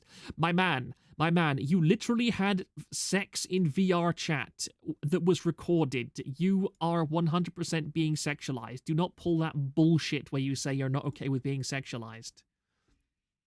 She was a very typical groomy mod in his chat as Luca as well. Potential female groomer was not on my bingo card of Nijisanji fiasco. To be honest, who cares about how you build stuff? This is for entertainment. As far as I'm aware, the problem is that Luca and Pomu had it was a streamer beef. It was one of those silly things for content. But they had some kind of fight going on where they were going to build things and see which one was able to build more and better stuff. And what she is alleging is that she built most of that stuff in creative mode and that Luca abused creative mode to get ahead of Pomu, whereas I am assuming, I don't know, that Pomu was trying to build all that stuff in regular survival mode, so she was at a disadvantage, in which case that becomes a not nice thing to do, especially if Pomu did not know. This lady is funny. Yeah, she's quite entertaining. Is the crazy X look good at least? No comment. No comment. I'm not going to put it this way. I'm not going to face dox a VTuber live on stream yet. I'm not quite that desperate for views and clickbait. Ah, delicious water. I took this as I should moderate these comments and try to steer people away from using the emoji. This happened a lot in moderation. I was acting in good faith as my friend would come to me and tell me what he was and wasn't comfortable with, but at the same time, he was never firm in anything. Yeah, because he's a femboy online, woman. The other mod I had to insist he write rules for his chat, and even then he didn't want to take it seriously, which left the other mod and I in a precarious situation. He used to make me do his dirty work, such as making up rules for his chat. This is why I was overprotective of him. I seriously thought he wouldn't stand up for himself, so let me look at it from Luca's position at the moment. Let's assume that he was indeed groomed online by a 16-year-old. It sounds like Luca was the actual groomer from the very underage beginning.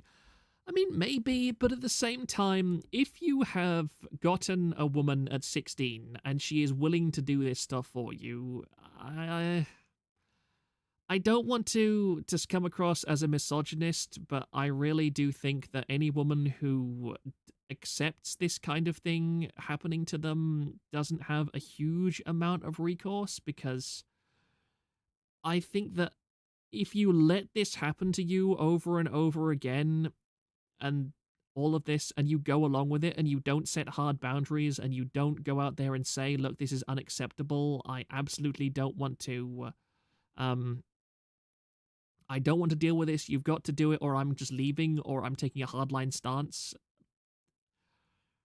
I don't know. I don't want to be cruel here. I don't want to be harsh. I really don't. But at the same time, my brain is just hardwired to be fairly decisive about these kinds of things. If I'm ever in a situation like this, I'm more than willing to just go, I'm sorry, I don't want to have anything to do with you any longer, goodbye. I thought Luca was the younger one. Yeah, I'm sorry if did I say that he wasn't the younger one? So I'm sorry if I said that. That was just a Freudian slip there. No, Luca was the younger one, and this person is the older one. If you get played by a literal child, it's your fault. Yeah, I agree with that. I agree with that. If you're a 24-year-old woman and an 18-year-old has you wrapped around his little finger, then to be blunt, sorry, you're the problem. Especially if you initiated the relationship yourself.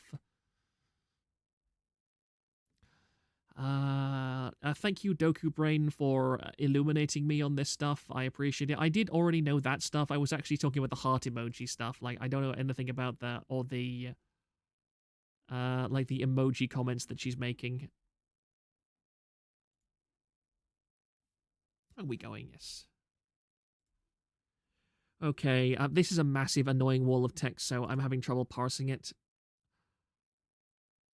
Looking back, no, it wasn't my job to do so. You should have realized that years ago, but we did eventually discuss this and realize we both made mistakes in putting up boundaries for each other.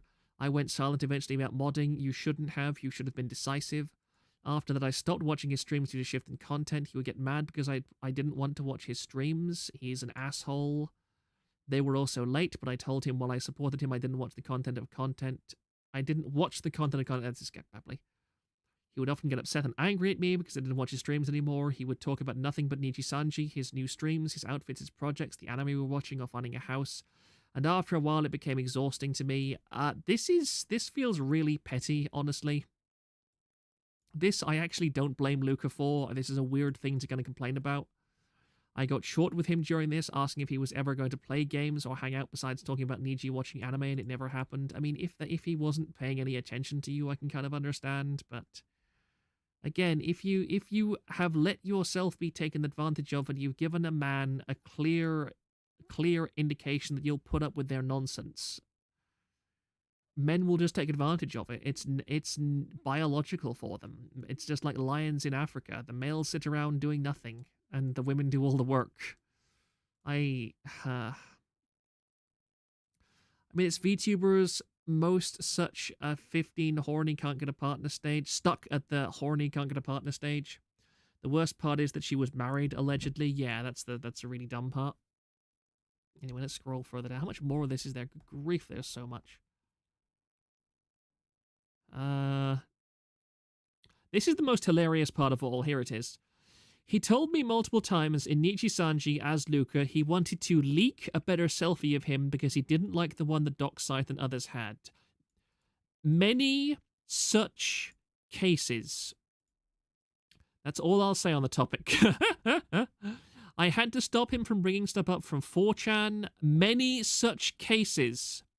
Many such cases.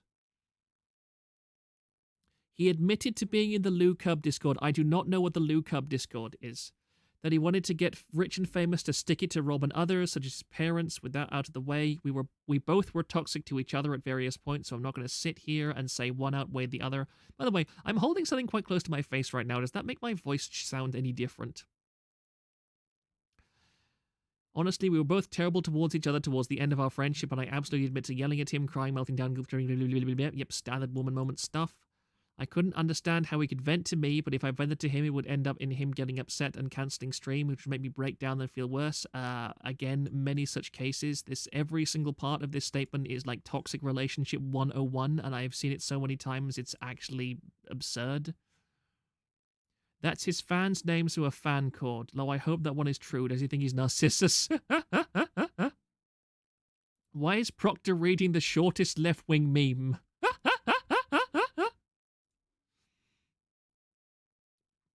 Sorry, I'm going to have another drink. The only contact I've had from him since then was when he asked me for invoices so he could properly do his taxes. Again, many such bloody cases. Looking back, while we were great friends and made a lot of amazing memories together, towards the end he started throwing money at me in hopes that it would solve the problem of me wanting to hang out with him, and that would make me happy instead. I had no other friends because when he was awake I was with him on call, and sometimes even when he was asleep, along with doing projects for him. He cut off ties from a lot from our mutuals. So yes, getting yelled at constantly, being isolated and acting as a ghost behind the scenes tore down my self-esteem a lot and took me over a year to recover, and honestly I still am, as I've developed social anxiety.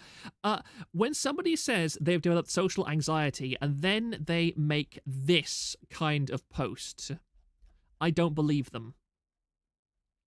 You had to sit here probably for an hour or more and then put out a post. How many people have read this already? How many people? 54,000 views so far, and almost certainly thousands and thousands more by the end of today. I don't believe you when you say you have social anxiety when you do something like this.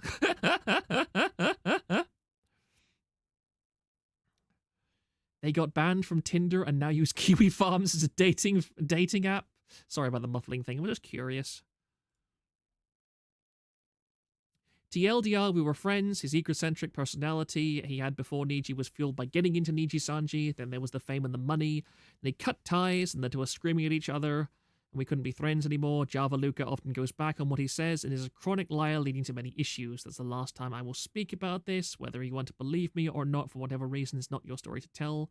That's all. Thank you for reading. Pardon me. But I just want to go back to, 4chan. I had to stop him from bringing stuff up from 4chan. Now, this right here is something that I have heard from so many people, that they read 4chan about themselves. And I do not understand it. Now, I know that VT is a thing. I know 4chan is a thing. And people post screenshots from VT and 4chan all the time. And I read them and I find them kind of interesting. But I have never once been to VT. Never once. Unless, the only exception has been when somebody directly linked me something from 4chan and said, hey, this might be of imminent danger to your forum. I think that was when the Shati idiots were trying to raid the forum or whatever. Then I looked at it just to get an understanding of what it was. I can't understand why VTubers keep going to these places where they know in advance that they will read horrible, disgusting things about them. And yet they choose to read 4chan and VT and these places rather than go to their Discords, than talk to their friends, than do any of these things. I don't understand it. Why do people do this? I am literally incapable mentally of understanding why people would do this. I've had people ask me, hey Proctor, do you search your own name online to see what people are saying about you? No, I don't. I don't understand why anybody would do that. If somebody has an opinion about me, which is important enough for me to take notice of, either somebody else is going to tell me about it, like people who would enjoy 4chan. I mean, if you enjoy 4chan VT culture and you want, like, it's like Ayunda Risu, like she was on 4chan, she was on image boards, and she's practically said it out loud before.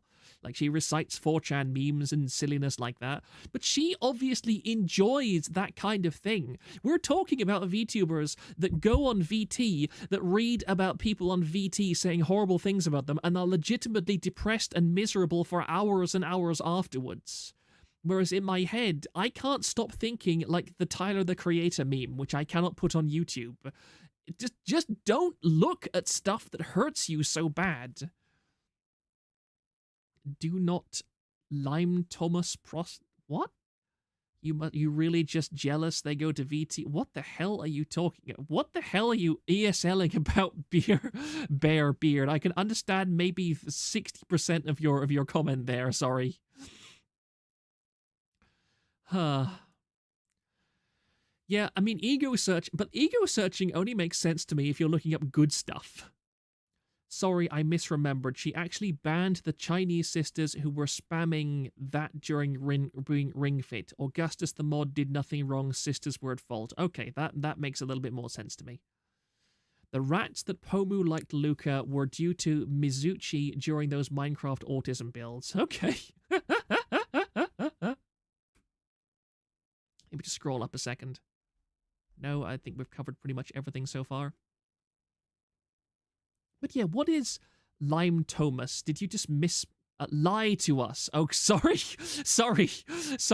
You meant lie to us. Okay. Please learn to type. This is really hard to read. I mean, I can understand that. That's just bad typing. That's not incomprehensible.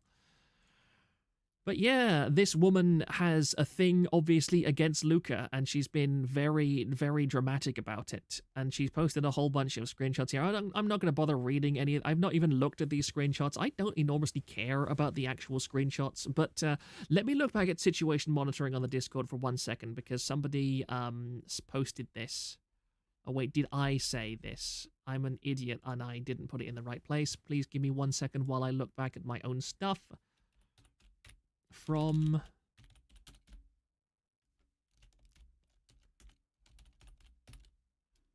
oh my goodness, how does Discord work again?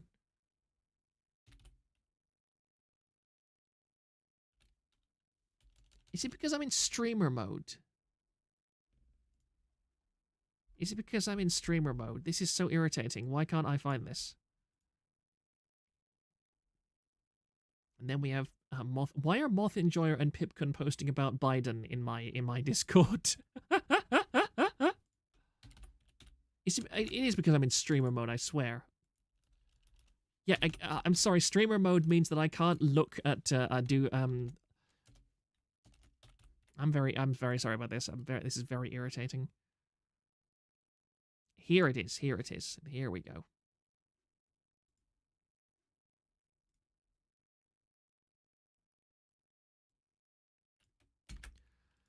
Get it up on Scream. So yesterday on Reddit, there was this enormous effort post put into on Reddit, which accused a Nijisanji liver of sexual harassment and some pretty vicious, nasty stuff. And pretty much everybody on Reddit said, yeah, screenshots, we don't believe you. And there was this war in the comments about whether they were correct or not, but pretty much everybody was saying, yeah, we don't believe you. This has come out at the wrong time. If you meant it, then it's come out at a terrible time. I'm sorry, and now I need to re-enable streamer mode. One moment, please. Streamer settings. Notifications, activity privacy. Display current activity. Why does that not work properly? I'm sorry. I'm getting very much advanced streamer mode. There we go. Enable streamer mode. There we go. Sorry about that. I apologize once again. Steam Discord is worst player. I will not learn to type. Mistypes are my brand. I'm known as that dude who constantly mistypes and needs to be unautomodded. Yeah, so yesterday on Reddit, oh no, yeah. Since then, after absolutely nobody on Reddit believed this person, when they went and they edited the Reddit post where they did this incredibly long effort post, because it's important to remember before I do this, that in the original post that they made on Reddit, they did not name names. They did not say who they were accusing of sexually harassing them and molesting them. All they said was generalized information that made it almost impossible for people to even theory craft about who it could be. And they specifically said in the comments and replies that there was nothing they could do about this, about the exploitation, about the sexual harassment and the physical abuse they had endured for over a year. People asked them, did you contact a lawyer? Did you contact any color, etc.? And they said that I was told on every occasion there was absolutely nothing that I could do, even though I apparently have claimed myself that I have clear evidence that this happened. Everybody I turned to, lawyers, etc., said this was terrible. And that was one of the main reasons why people read this allegation thread and went, no, it doesn't happen. It didn't happen. It's a lie. And so today, at some point a few hours ago, they edited the post, they removed the entire effort post, and they put it in place this. This was what they put instead. Let me just turn off this text thing as well. And suddenly they could. Yeah, they are officially accusing, or somebody is accusing Ike Eviland of being a sexual harasser, an abuser, and an exploiter.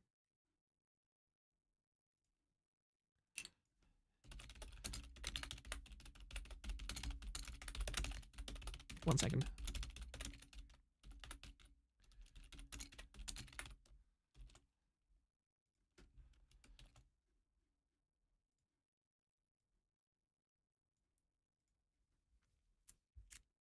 Ike? Yep, apparently. Oh, hello, Trigger Point. Nice to see you subscribe. And then they edited it into being like, who's the one guy, Niji En, with a fiance, lol. Oh, I didn't know. Has Ike actually got a fiance? That's fascinating. Ike, of all people, for this rat. Yeah, I wish to make it clear that I kind of debated even showing that they did allege that somebody actually harassed them, but at this point, I don't believe this. I don't believe this Reddit post. I think this was just something that somebody made up in order to attack Nijisanji talents at their most vulnerable moments. Unless they are able to provide incredibly hard evidence that this is the case, that these allegations are true, then I would go so far as to say that if this person is identified publicly, then Any Color should sue them for damages. That is how serious I think this is if it's some kind of fake, and I am almost completely convinced that it is fake. Unlike with the phone screenshots, which I'm convinced it was true, this I'm convinced is fake so far. That's like saying Rosemi is a predator. I don't believe this, hope the poster gets sued. Yes, I agree. That's why I've put this great big red banner text here saying there is absolutely no hard evidence for this claim so far. Because it's sad to me that at a time when Nijisanji has all the concrete things in the world to be mad at for, people are still trying to dig up nonsense. Funny little tidbit, Aster and Scarly's collab chat is in 7-day subscriber-only mode. Yeah, I saw that. I did see that myself, actually. Rosemi couldn't predate a ham sandwich. Yet Rosemi was in Sundaria. I saw on the forum somebody said that Rosemi was in Sundaria and that Dizzy said specifically that Rosemi's PL should audition for Nijisanji.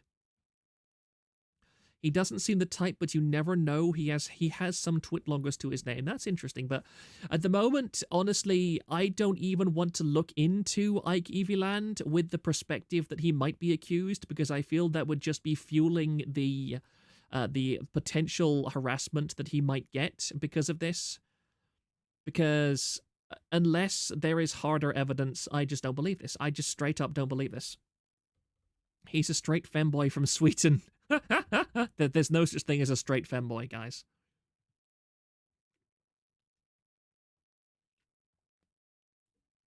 That was one of the things that led to Dizzy leaving Sundaria. Oh, that's quite interesting.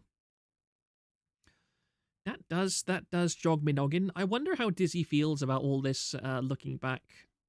I hope that her and Rosemi are still in contact on some level, and I really hope that Rosemi doesn't blame Dizzy in any way for what's happened to Nijisanji that she's now kind of been part of. Interesting. I'm just looking back at the Nijisanji L collection right now. I'm just going to put this on screen, actually, because I don't want to have this up any longer.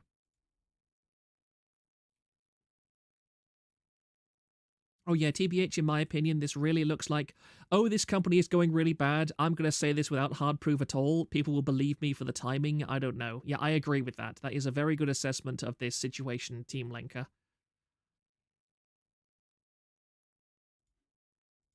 Let me just go to here and adjust my thingamajaggers. There we go. People here are just talking, I think, mostly about the Astra thing. It's looking more and more likely it's a bunch of abusive and manipulative dudes and not girls. Enna is snarky and Millie is a bootlicker, but we don't really have any hard evidence of bullying from them in any capacity. I would agree. However, after all the S that's come out about Aster and Luca, I wouldn't be surprised if it's been the guys being the rotten pest the entire time. Now that I think about it, Millie trying to cover for Nijisanji felt more like her trying to reassure herself that everything will be okay. Imagine after this SS, she's on the verge of a mental breakdown. This has been an interesting perspective. I'm still betting Yuki I'm still betting Yuki was one, as every collab I saw him in, I always just got bad vibes from his attitude. Yuki is definitely a sex pest. I just feel it in my bones. A lot of ratting going on in the forum right now. But, this long post was quite interesting to me.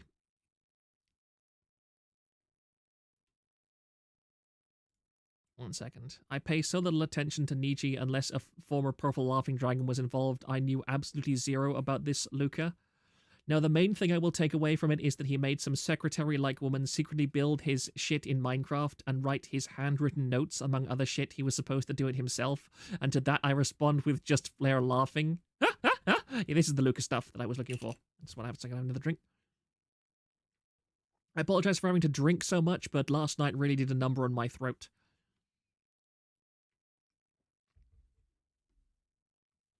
The funniest part of this is going to be if they fire him for what looks to be a 100% defensible legit firing with fully backed reasons in legal document form, and management somehow messes up again while doing it anyway.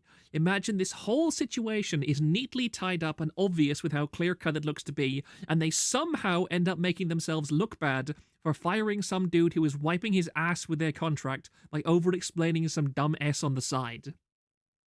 They've been so stupid when they released some bullshit like, for being involved with the group that harassed several other livers, instead of accepting the blood sacrifice, everyone starts screaming at Any Color to name the rest of the group. And this is a good underscore. Bonus points if he wasn't actually involved at all, but they tried to be clever and use his legitimate termination as a way to clear the allegations, but per usual they have no clue how the fuck to release a statement. Kind of hope so, because the S show of him trying to defend himself afterwards would probably just be the next link in the chain to end of the S show. And it would all be because he got groomed by a whore housewife who had to sweep for him and help him play his Tism block game. The whole cavern system that got developed because they tried to throw Selene into a hole is astounding. And I agree with this. This is MVP. You definitely get a winner. And down here he comments, it's an interesting thought and twist if so honestly. Women can be women, of course, but if the guys just showed up and dwarfed their numbers, it's possible the disconnected retard higher-ups deferred to the big dollar makers. And with how incompetent management's been, the guys being the big shots could possibly have leeway over getting the girls to shut up and step in line. They want to be successful as well, after all, don't they? Hardly a new story of someone/people being abusive because they're better or more successful, etc. And honestly, gayest femboys being the sex pest is hilariously on point with the stereotypes. I have no idea what we're talking about right now, but it sounds awesome. Yeah. Just 1 second. Let me actually link this in the chat, and give me 1 moment so people know what I'm actually doing right now. Because I like to keep people up and let people make their own reps. There we go. Actually, that's moving slow enough that I can just post it there. There we go. But this is fascinating to me because I do think that, again, I really wish this person had a name that I could actually pronounce. No, that's Latte Nimba. So this is Latte Nimba's attitude and all this. But we have seen this narrative developing where it's about Nijisanji English until they began bringing out the male side of Nijisanji English. And then we had things where Nijisanji males would just come in and they would go for the Chinese Fujo market, the Fujoshi markets. And they very quickly became, as they said, they were the femboys. They are the femboys. And they act in certain ways. And not to bring politics into things, but those kind of people tend to have certain attitudes towards women. And I don't like that coincidence. I am kind of leaning towards this idea now that the women are actually innocent and it's been the men who have been the bullies and the pests all along. Occasionally, femboys are male feminists who turn out to be sex pests on the women. Yeah. And again, this is not an accusation, but it is a narrative that I can believe. It conforms to my accepted biases. Scarly and Asta doing a collab kind of sus. Yeah, we've been talking about that. We have commented on that.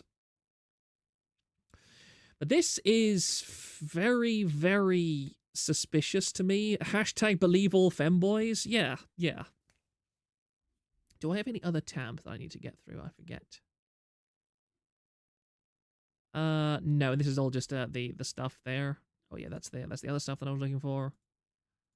Yep, we have more or less now covered most of the things that I wanted to talk about. I'm curious, chat, is there anything you would like me to comment on? Anything that you feel that you would like more information on? Ah, this is interesting.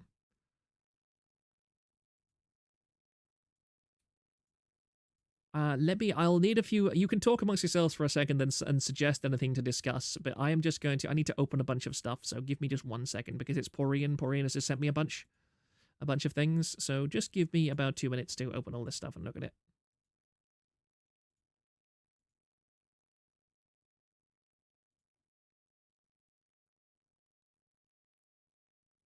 Just gonna relax my voice again for about a minute or so.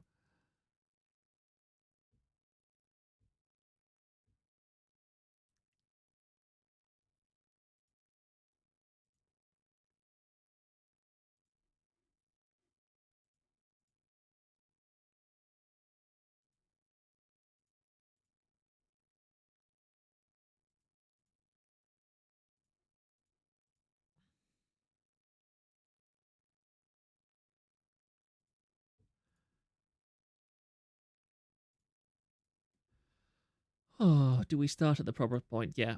What Porian in the Discord just sent me is a bunch of clips, or not clips, but screenshots of Mizuchi during Luca's Ring Fit stream.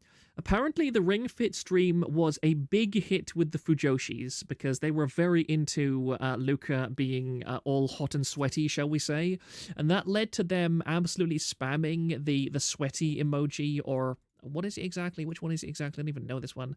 Like the hot emoji on in the chat, and Mizuchi didn't particularly like that. Apparently Luca didn't like it either, but again, it's all he said, she said, and this is the kind of stuff that she was sending. Please listen to your body, boss. Do not push yourself. Even if you're stubborn, you still have stream 2 tomorrow.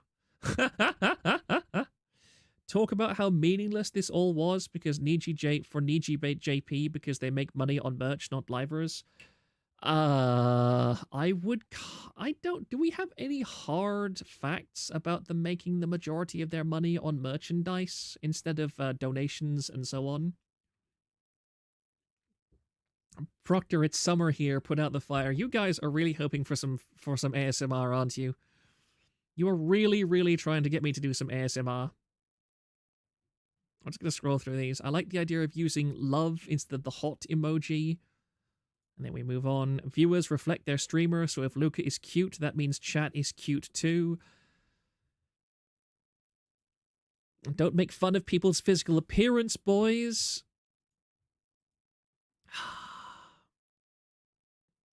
This is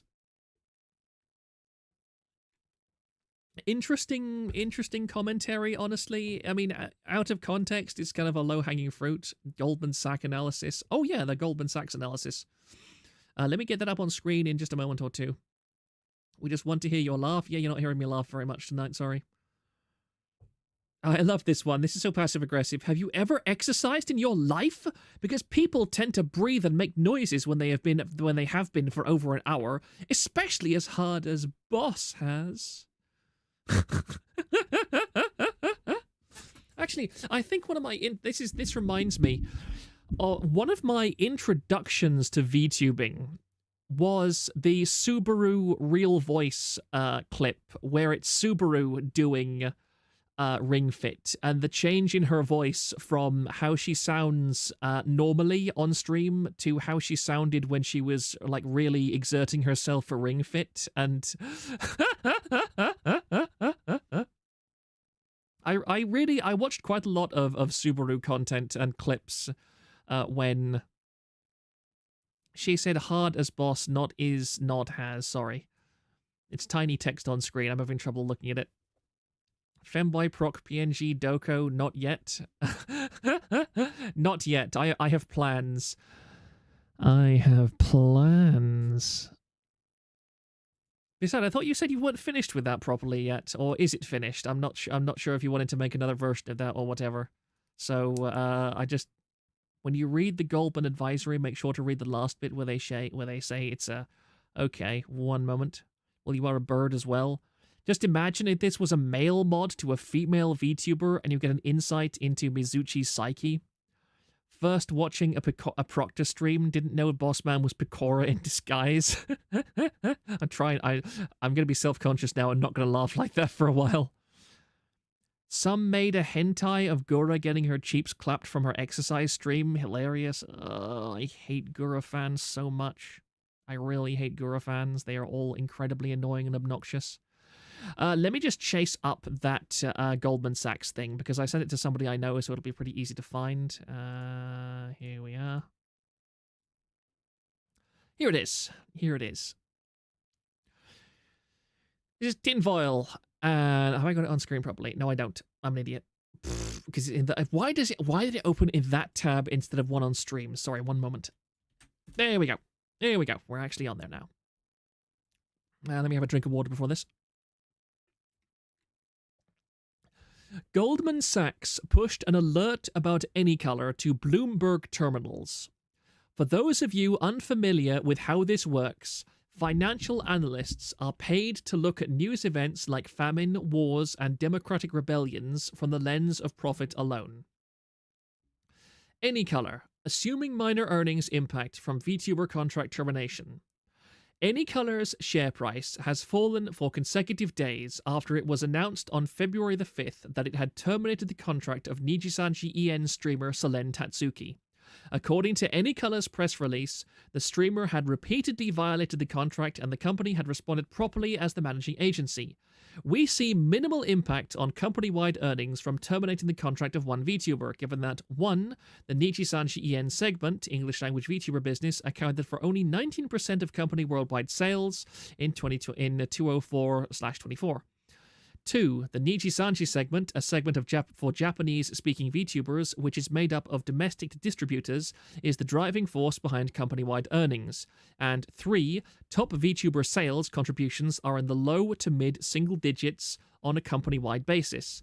We continue to expect the Nijisanji segment, especially commerce and promotions, to drive company-wide earnings.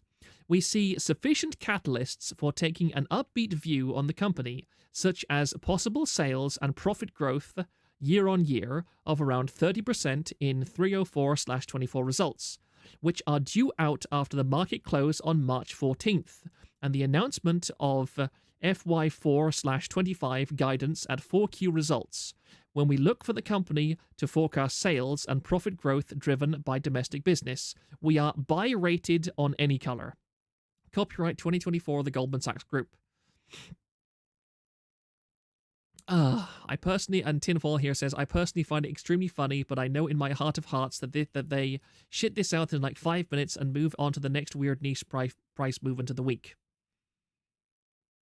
The problem here being, I don't think Goldman Sachs know that AnyColor sold their stock on the promise of overseas expansion.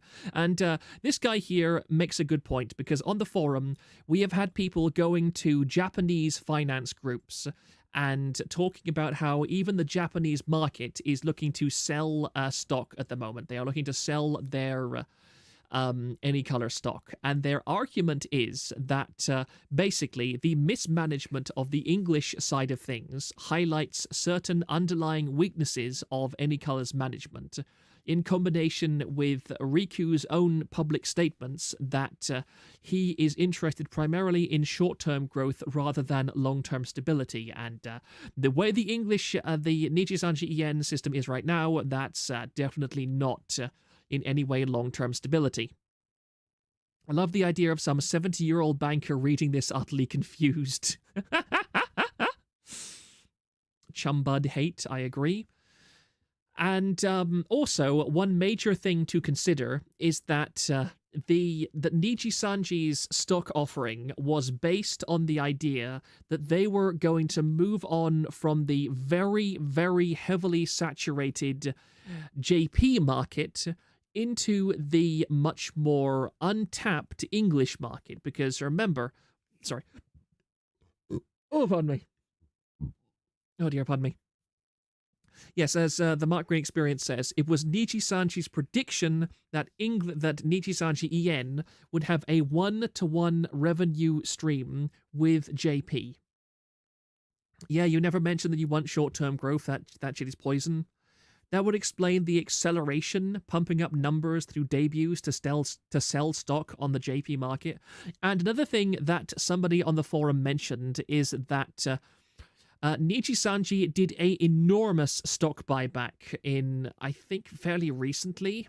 And I actually don't really know much about stock buybacks, except the fact that a lot of people that I know consider stock buybacking to be an act of Satan, and they hate it as being a thing.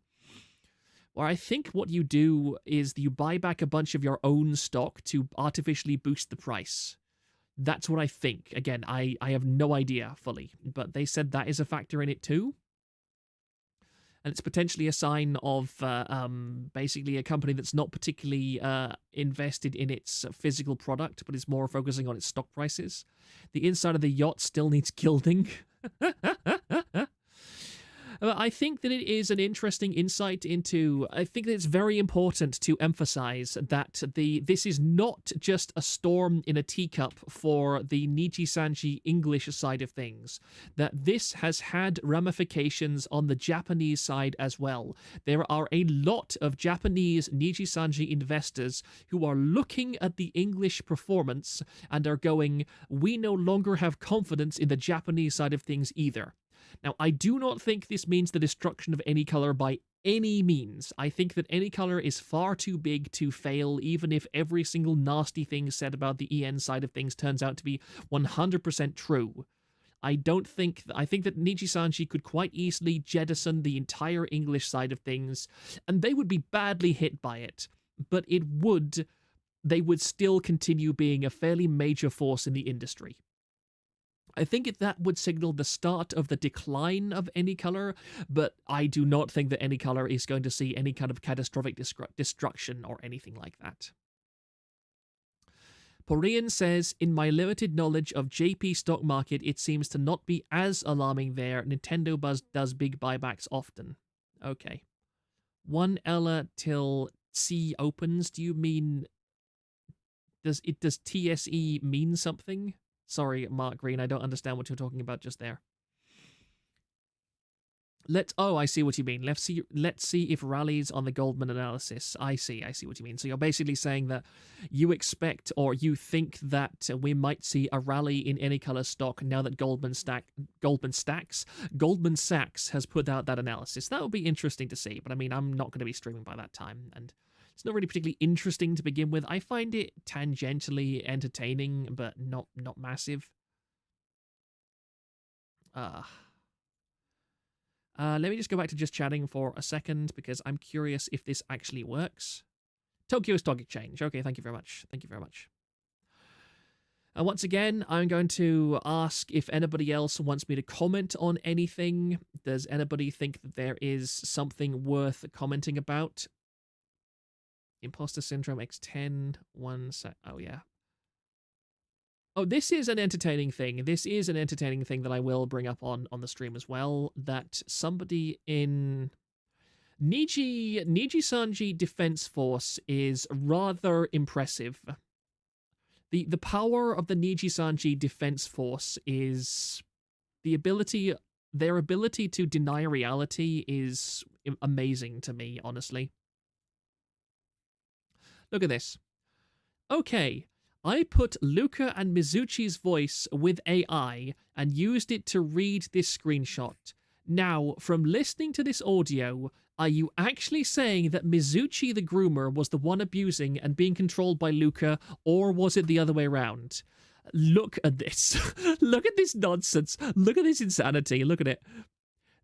This person, this Nijisanji simp, is unironically expecting you to change your opinion on who is wrong in the Luca Mizuchi drama by listening to an AI in their voices read out their screenshots.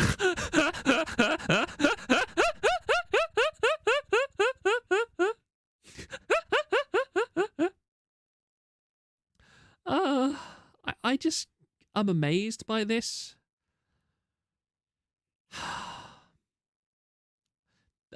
Any Color reminds me of Apple.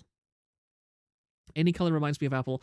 Play the audio. I don't have links to that file. If somebody could do me a favor and get me that link and put it in Discord and ping me, then I will play it.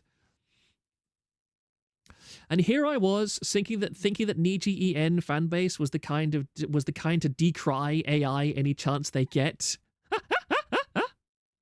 Zen Gunman, I'll just be there, imagining Sakuna and the Phase Girls walking through the burning wreckage of Niji EN while Pippa pumps 2 rounds into anything that twitches. Isn't a non implying the opposite, creating her own voices in her head with AI? Lol. Opinions on the internet, Keck, yeah. Sorry, just let me take a breath for a second, guys. And once again, I am going to go back to just chatting so that I can test if this new thing that I'm doing. Yes, it is. Yes, it is. Excellent. So as far as I'm aware, there is not a vast amount more to talk about too much.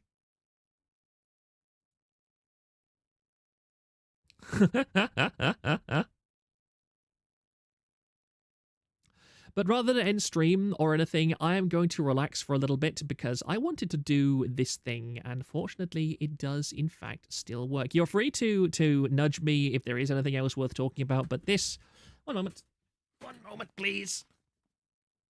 Get this in my lap. We need to make a Proctor AI voice to torment Thrang. That's kind of amusing. I'm almost surprised that people have not done that already, to be honest. Because I find it just weird that people have not somehow made the Proctor AI voice. I mean, hell knows they've got enough access to it by now. When I get a new microphone, they'll have to update it. Let me just go to situation monitoring for a second. Nah, nothing more interesting. So we're instead going to do... Let me just make one absolutely certain that I'm not accidentally showing any info that I shouldn't. I'm good.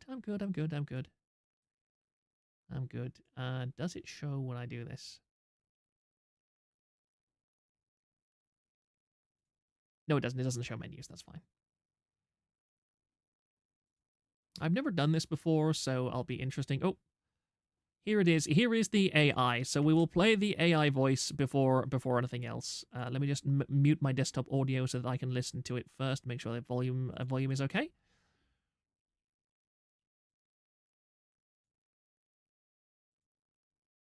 This is interesting. It's very interesting.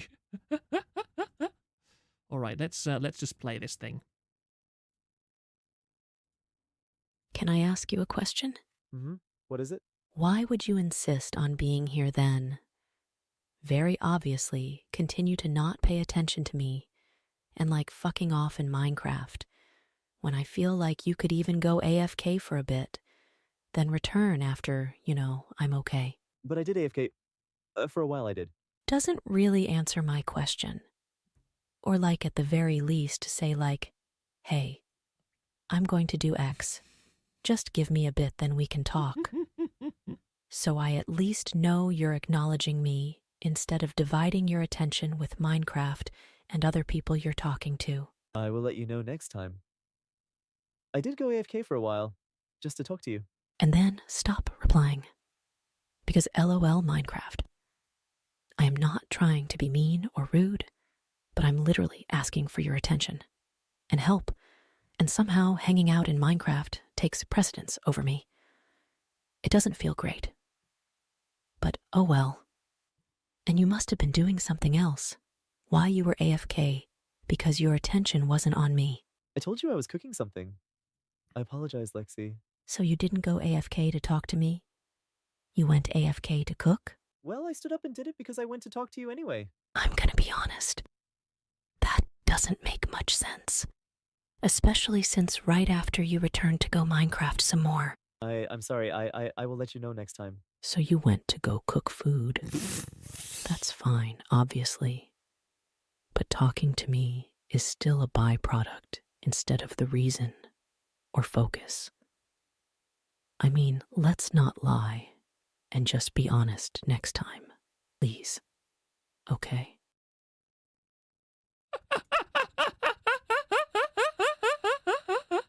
Proctor, disable my rat inhibitors.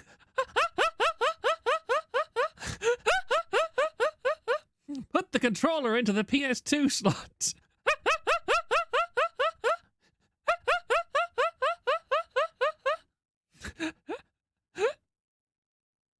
This is content. It absolutely is content. That's I find that so hilarious.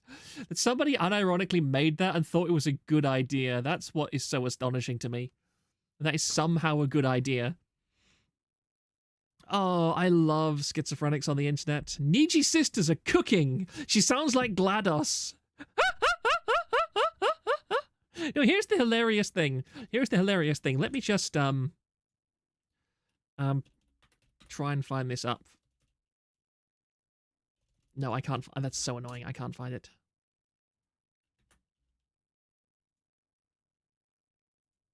I'll tell you who she sounds. Who she sounds like. I'm just gonna play this. I'm gonna play this, and I want you to tell me. Does this woman sound the same? Academia is in danger. A 2015 Open Science replication of 100 experimental and correlational studies in the field of psychology found that only 36% of their recreations of research produced statistically significant effects. Does that woman sound the same? Because that is the person who immediately sprung to mind when I heard that audio. Apparently, Mizuchi doxed Luca's name by accident in a Google Doc. My god, the AI wants to something. It sounded like that anecdote. Let's segs. Yeah, you start, I'll be later. I love how Selene said just enough to set the world on fire without exposing herself to legal jeopardy. That clip was like a community theater rendition of Basic Instinct. Similar, yes. Yeah, I know. I was literally watching Aydin Paladin on... Sounds close. Yeah, I agree. I was literally watching her newest video before stream, and I was sitting here listening to that AI voice and thinking, wait, that is so weird. That immediately made me think that. Also, I did not come here expecting an explanation of the replication crisis. I mean, I quite like Aydin Paladin's content because she goes on reasonable deep dives into material, so yeah, she's quite fun when she puts out videos. Let me see. That's everything, more or less. Why does it sound like ASMR? Denna, stop hanging out in Discord. Actually say stuff in my chat, you coward. I know you're extremely nervous, but you can manage it, I promise. Oh dear. I'm actually terrified to do this, but I think we'll be good. I think we'll be good. Because it only shows that, yeah, we're good. All right, gentlemen, I am going to relax for a little bit, and I'm going to relax a lady PhD that isn't a commie. Yes, please. Yeah, I agree. She's pretty fun. But I'm going to transition. Are you careful? I love that Aiden, an American, is unironic monarchist.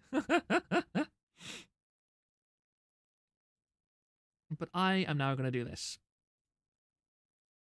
Because I have been drawing, and I want to do some more drawing, because for some reason, I have not been drawing for a while, and it's been very annoying to me. Let me just look back at chat for a second, because I'm actually curious what this even window setting... Oh, it does show that. Nice. It actually does show that. I think I need that. Because I have been... with me and drawing, I like to draw. Unfortunately, I am also incredibly self-critical about my drawing at all times. So it's very difficult for me. I've got this on red. I'm pretty sure I do.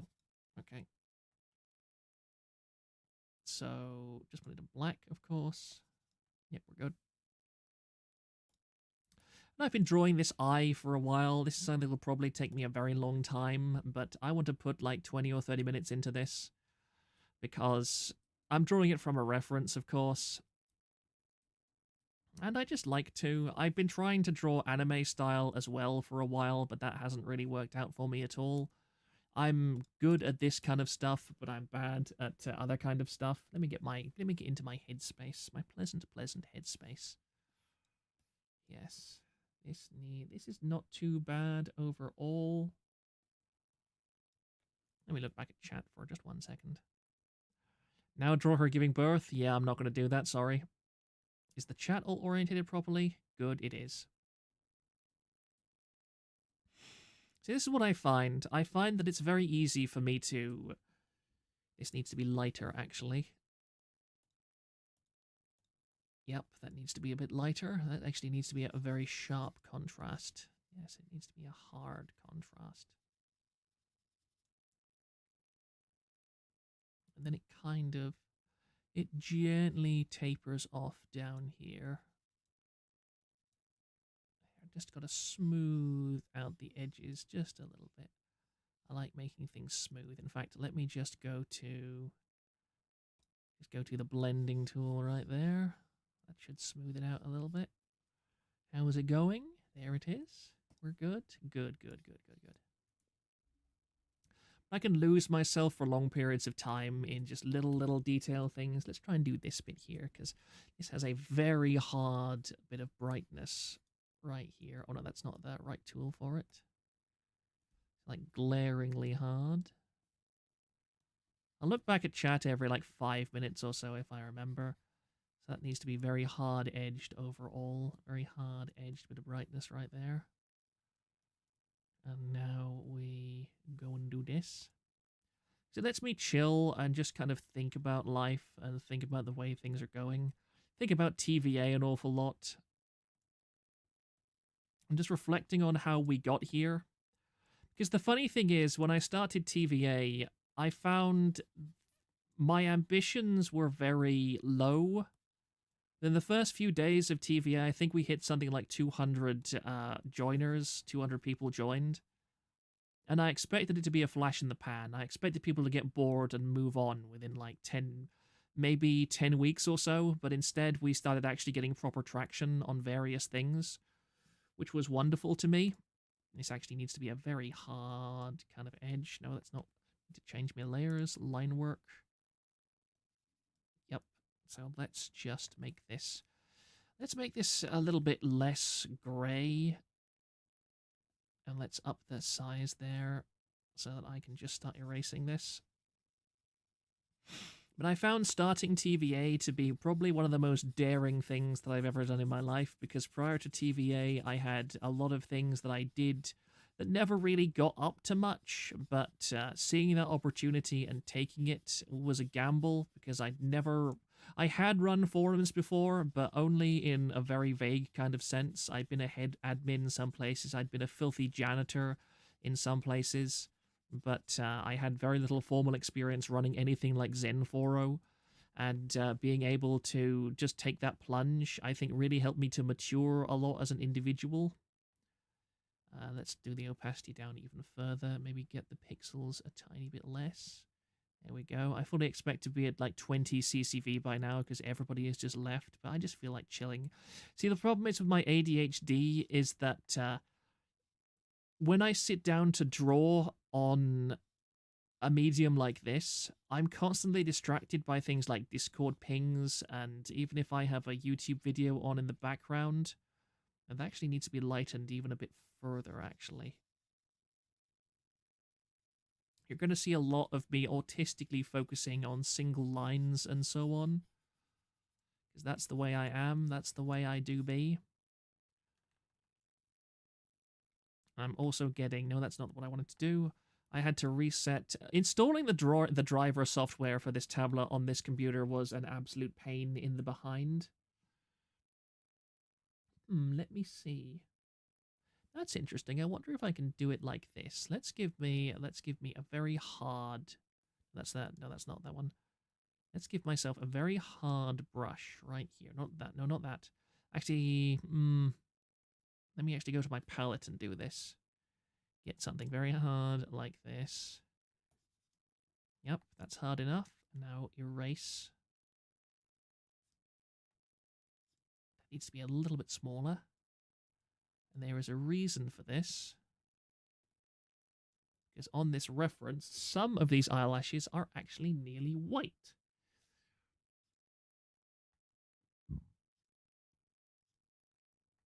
That kind of works. Now they're actually a lot smaller than that, so...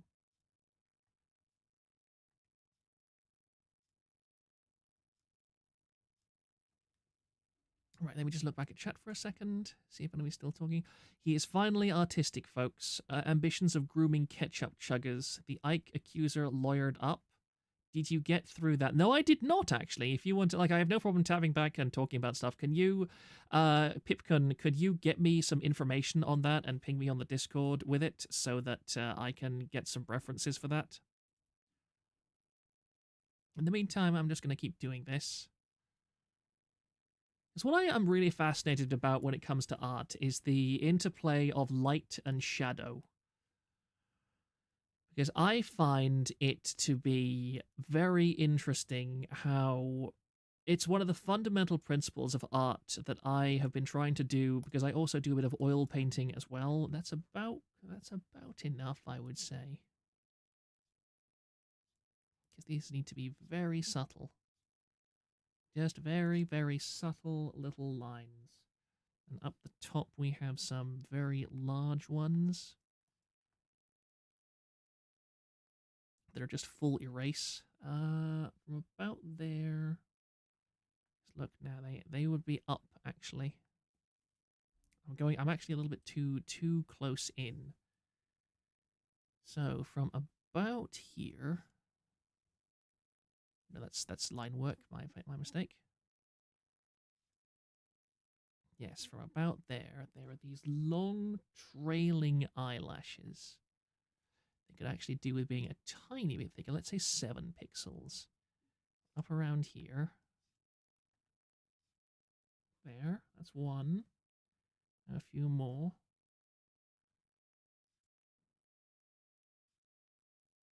Now, I'd say these are actually a tiny bit too thick. I think 5 pixels is appropriate in this particular instance.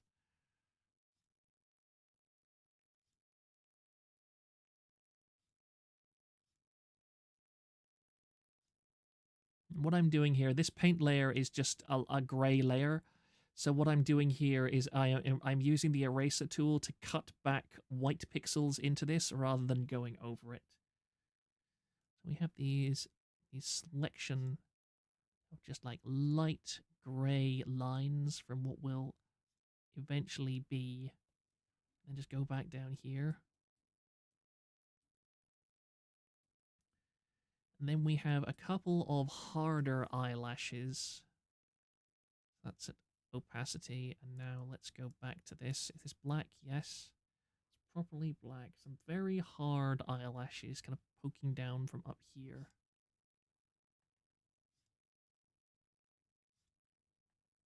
No, I think I'll have the hard eyelashes on their own layer. Let me just... And I can mask them out later if I don't like the look of them.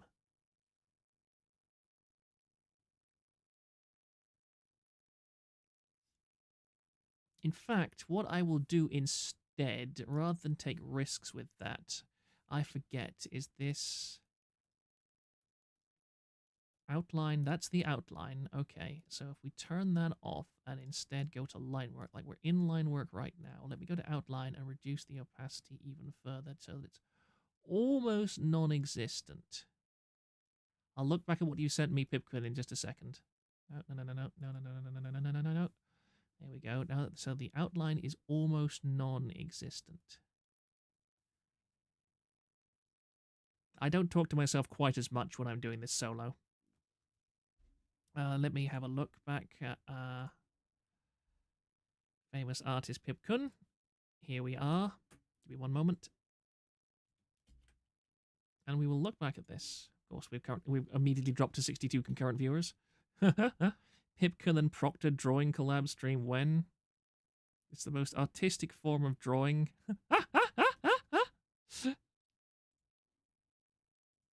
It is indeed. Let's have a look. Let's have a look. Oh my goodness, that is very long. A lawyer with their client sending info to a drama channel. Yeah, I'm a bit confused on this part as well. This looks kind of silly, and I've immediately been logged back into my Reddit account. I fucking hate Reddit. Sorry. Yeah, that's a new thing. He's going mad on this. I'm just going to focus on this for a while. It's interesting, but I think that would honestly be, because I am definitely going to stream again, at least on Wednesday, maybe, probably Wednesday about this. And what I want to do what I very much want to do is take my airbrush tool, or actually, maybe this would make a better mark. Let me just see. That's not what I wanted to do. Whoops. What am I doing? Why is it doing that? No problem because of that.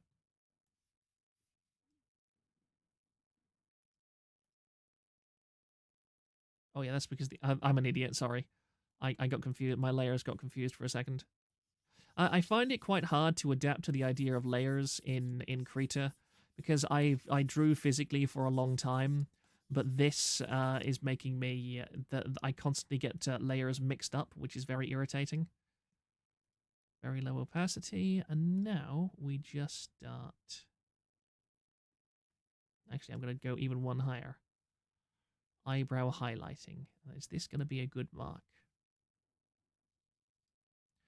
Yeah, I'd say that about works for an eyebrow.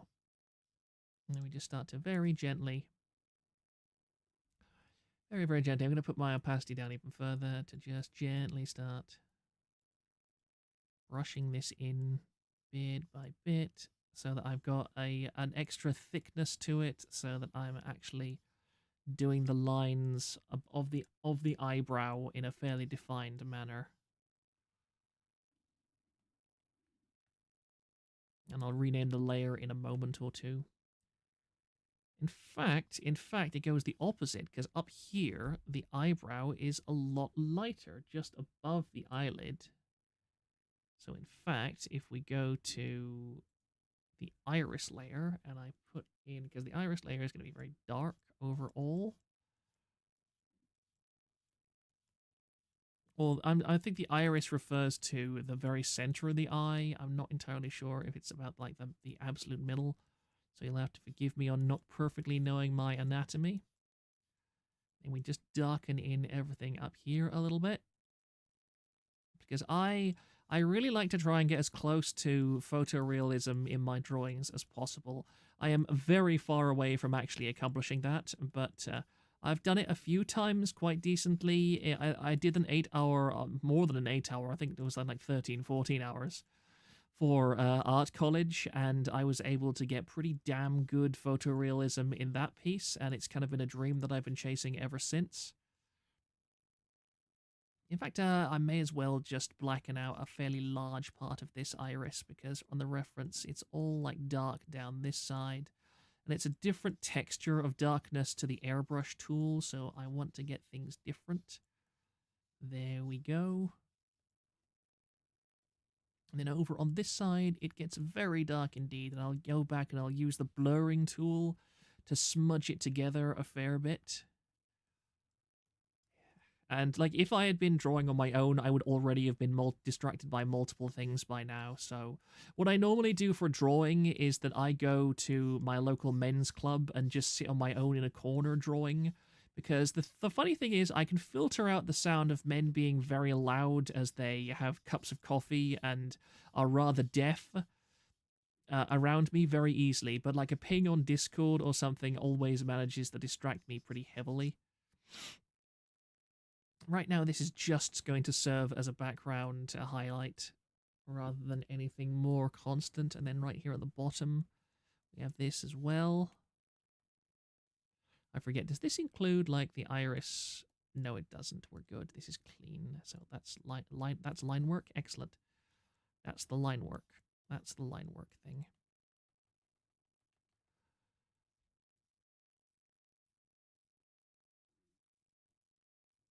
I'm probably triggering famous artist Pipkin so damn much right now as I faff around like this.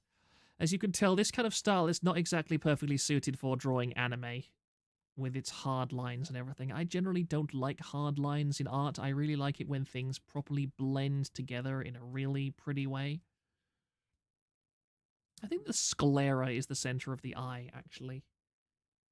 Yes, it is overall, but you do have, there is actually quite a hard line. I will go back to the line work for a second and add in a much harder line up here, for as mostly as reference, really.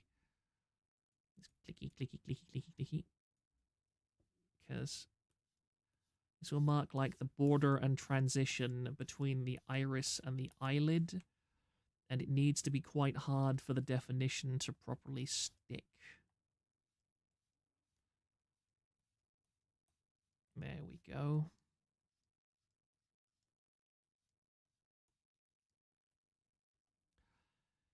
And then it transitions very, very hard into a much lighter aspect. Let me just look back at things. Time for anatomy reps. Our Foxwoman finally dropped the intro loop 1 hour, maybe the 2 days, not actually a scam for Ketchup from Ketchup Enjoyer. Pipulin propped the drawing collab when?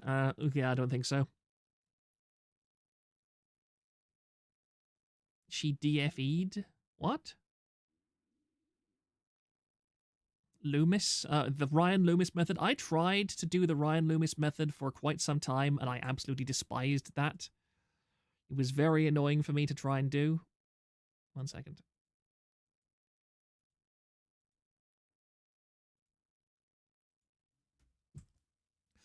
I find that I've been fighting very hard to try and do hardline art for some time, and after a while I realized that I was getting so frustrated and upset at myself over it that I realized I needed to go back to my basics and do stuff like this instead,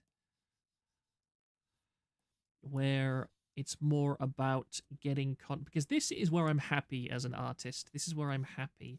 Just sitting here autistically trying to get a perfect photorealistic finish on things so that things look as lively as possible. I mean, that actually needs to be a ton. I think I may need to darken the background color just a little bit, because up here, yeah, all of up here is like very, very light. This is where the light comes in very, very heavily. So we can lighten this part of the eye. And then I will just erase this transition a fair bit. There we go. And then smooth it over on that side.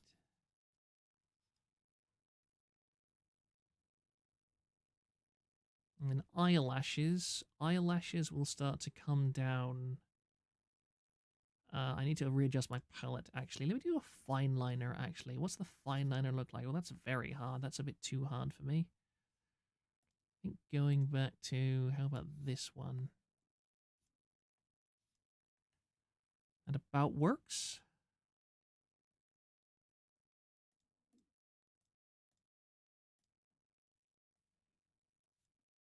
Yeah. So eyelashes will kind of come down like this. Just get my angle right so I'm mimicking the angle correctly. So you've got eyelashes that come like very hard eyelashes that come out like this. Although these actually, I'll turn down the opacity so these are a bit more grey. That works. It's quite long eyelashes, so around about there you'd have stuff like this coming out. And then some curving down over the eyelid like this. And then some just kind of facing towards. This is the annoying thing, is that on this image you can tell that the ones that come towards the camera are a bit more faded in. And so I wonder if I can go back and I can erase these a bit more so that they look a little bit more as if they're fading out as they come towards the camera, get a bit more context and contrast to them. I think that would be quite interesting. Let's see if we can do that. We can more or less do that. Yes, we can. That's nice. Have you detected my autism levels? I don't understand how it is that I can sit here and be this incredibly inveterate about this kind of stuff, but more things intellectually I find difficult to process, even though I massively enjoy intellectual content.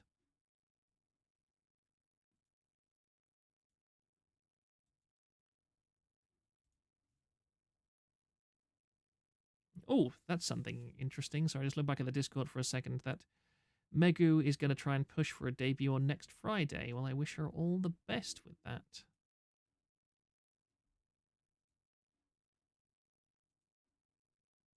Still at 51 current viewers. I'm amazed that more people have not left by now, honestly.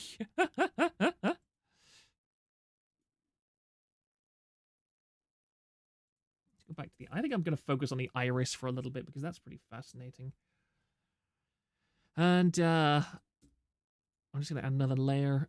I'm just going to call this just black... I think it's sclera or something, but I can't remember exactly what it's called. And this is, of course, going to be the extremely, extremely hard, pure black spot right at the very center of the eyeball. That is as hard as you can get. In fact, it's so hard I can practically do it with my mouse as opposed to any of these things.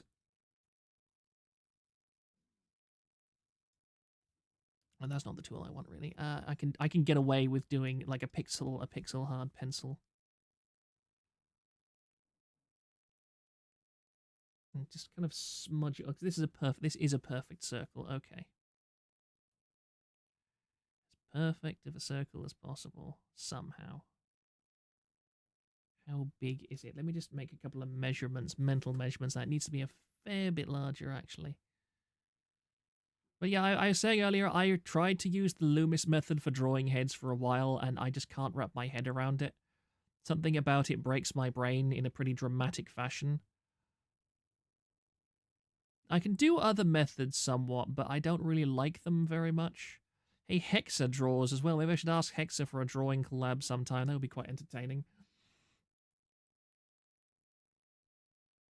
Like, the trouble is my style of drawing is very autistic perfectionism rather than the loose, flowing style that you need for gestural drawing and cartoon work.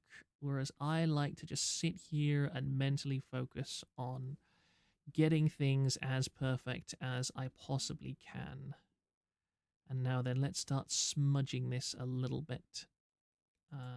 No, I keep because I have very slightly different setups on my laptop as opposed to my computer. I sometimes just hit random things that aren't what I quite want. Is that too smudgy? Honestly, I'd say yes, that the actual iris is much harder than that. And there's also a little bit at the side that needs to be added in. Trying to get this almost perfectly circular will probably take me quite a while.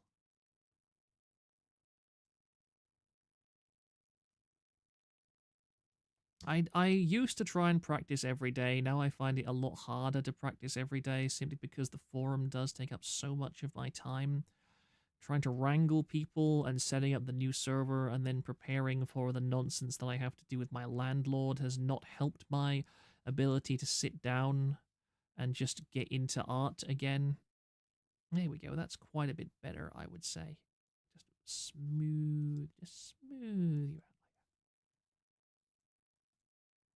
Smooth you out. I actually think that you could be a little less smooth. Maybe cut off some of this stuff. Just soft erase some of these edges so they're a little bit harder. Yeah, I think so. Because the transition is going to be quite abrupt. It's going to be very hard and brisk as opposed to this kind of more natural smoothie style. I want a little bit of a transition, but not much of one. We're only going on the HRT for like a few weeks at most, not anything long term. There we go. Once I get into, after about 20 minutes, I can sit down and do a lot more. But before that, I find it a lot harder. If I get interrupted by something major within, say, 5 minutes of starting to draw, then the session is pretty much over for me. Let's go back to this. Actually, let's not do that. Let's use. Let us use the airbrush because we're at a point where where we can do it with the airbrush.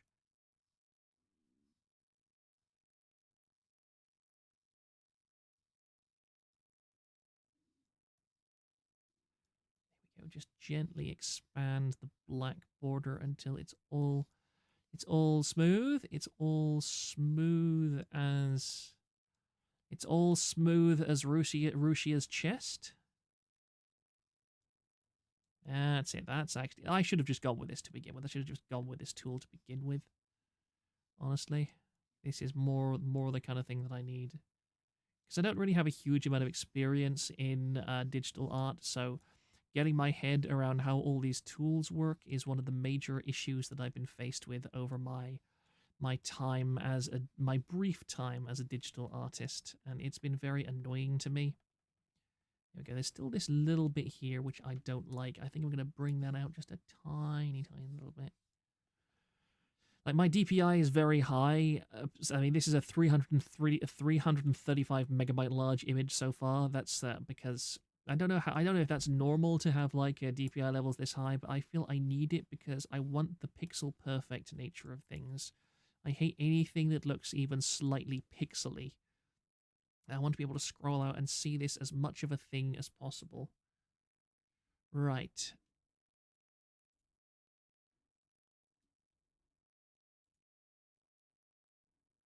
Collab with M Proctor. I mean, maybe someday. Maybe someday, TM.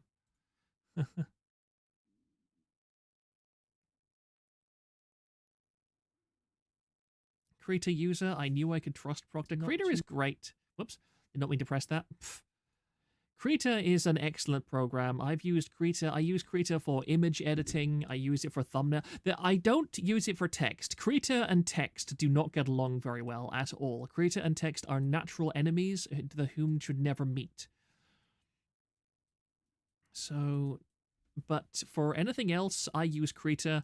I use Krita and I use Inkscape. Those are the two major things that I use. What tool was I using? Let's just go back to this. Line work. Let's just open it up a little bit. I'll put the opacity back up. Oh, I'm erasing. I'm an idiot. There we go. And so now we just start adding in this extra beginning of texture. The beginning of texture, although this is going to be fairly smooth. Trouble is, there's a lot of smooth textures on the eye, which make it quite difficult to properly get the difference between them. So now we fade into that. Now go over to here where it becomes... It stays bright. That's interesting. It stays bright along all this entire side. No, that's not what I want to do. Like, it stays bright. Rather than adding stuff, we're actually going to keep on taking it away. It stays bright around this side. Because this is where the light is hitting the face. And so I eat into this this grey background as opposed to adding anything to it. And then the eyelid itself actually it has a bit of a reverse shade just down here too. Because around here is the contrast of the eye. That's where it is.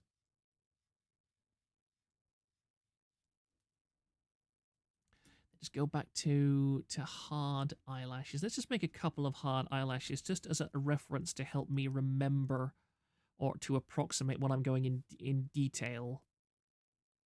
No, that's not what I need. This is the one. This is the one. Yep, that's what I need. And 9 pixels is a little bit long. Let's go 7 pixels. So the first kind of bottom row of eyelashes actually comes out around this side, actually. And they all have a pretty... because they follow gravity quite well. There we go, that's how they go, roughly. Let's put a few example ones here, because they follow like this. Let me go line work for a second. They follow like this curve around the side of the face. Or around the side of the eyeball. It's about equidistant to... It's like there's an imaginary line which doesn't actually exist that is underneath the eyelid itself where the eyelashes will fall, and they will follow this line, which I'm only putting in for as a reference for now. It will slowly just grow outwards along the edge of the face.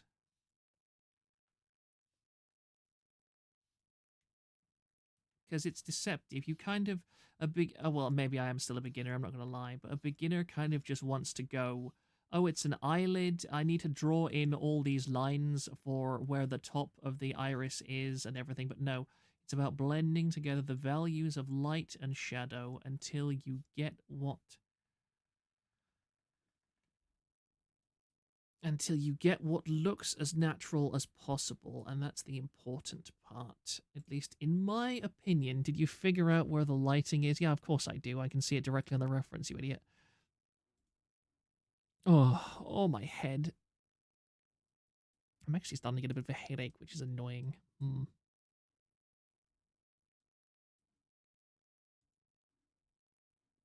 nanosecond, please. I think I might stop this here now for just the moment, because I am getting a bit of a headache, which is annoying to me, but I still needed that, just a tiny bit of drawing at the end of stream to help me relax. I can tell my CCV has now dropped to 45, which I don't mind. I knew this wasn't going to be much. But I think now that I've gotten the bug in me, I'm going to go and get a cup of coffee and then come back and do another probably hour or so of this. It doesn't help that I've just noticed that it's nearly 1 p.m. or 1 a.m. and I very much need to be up fairly early tomorrow, so maybe it wasn't such a good idea to do this to begin with. But yeah, guys, I am going to go to the bathroom after stream, and then I'm going to relax for a little bit and draw a little bit more, and I will post screenshots of my progress in the Discord. So thank you all very much for coming. I'm going to chill out for a bit. Thank you very much. And I'll see you on Monday, and I will see you on Wednesday as well.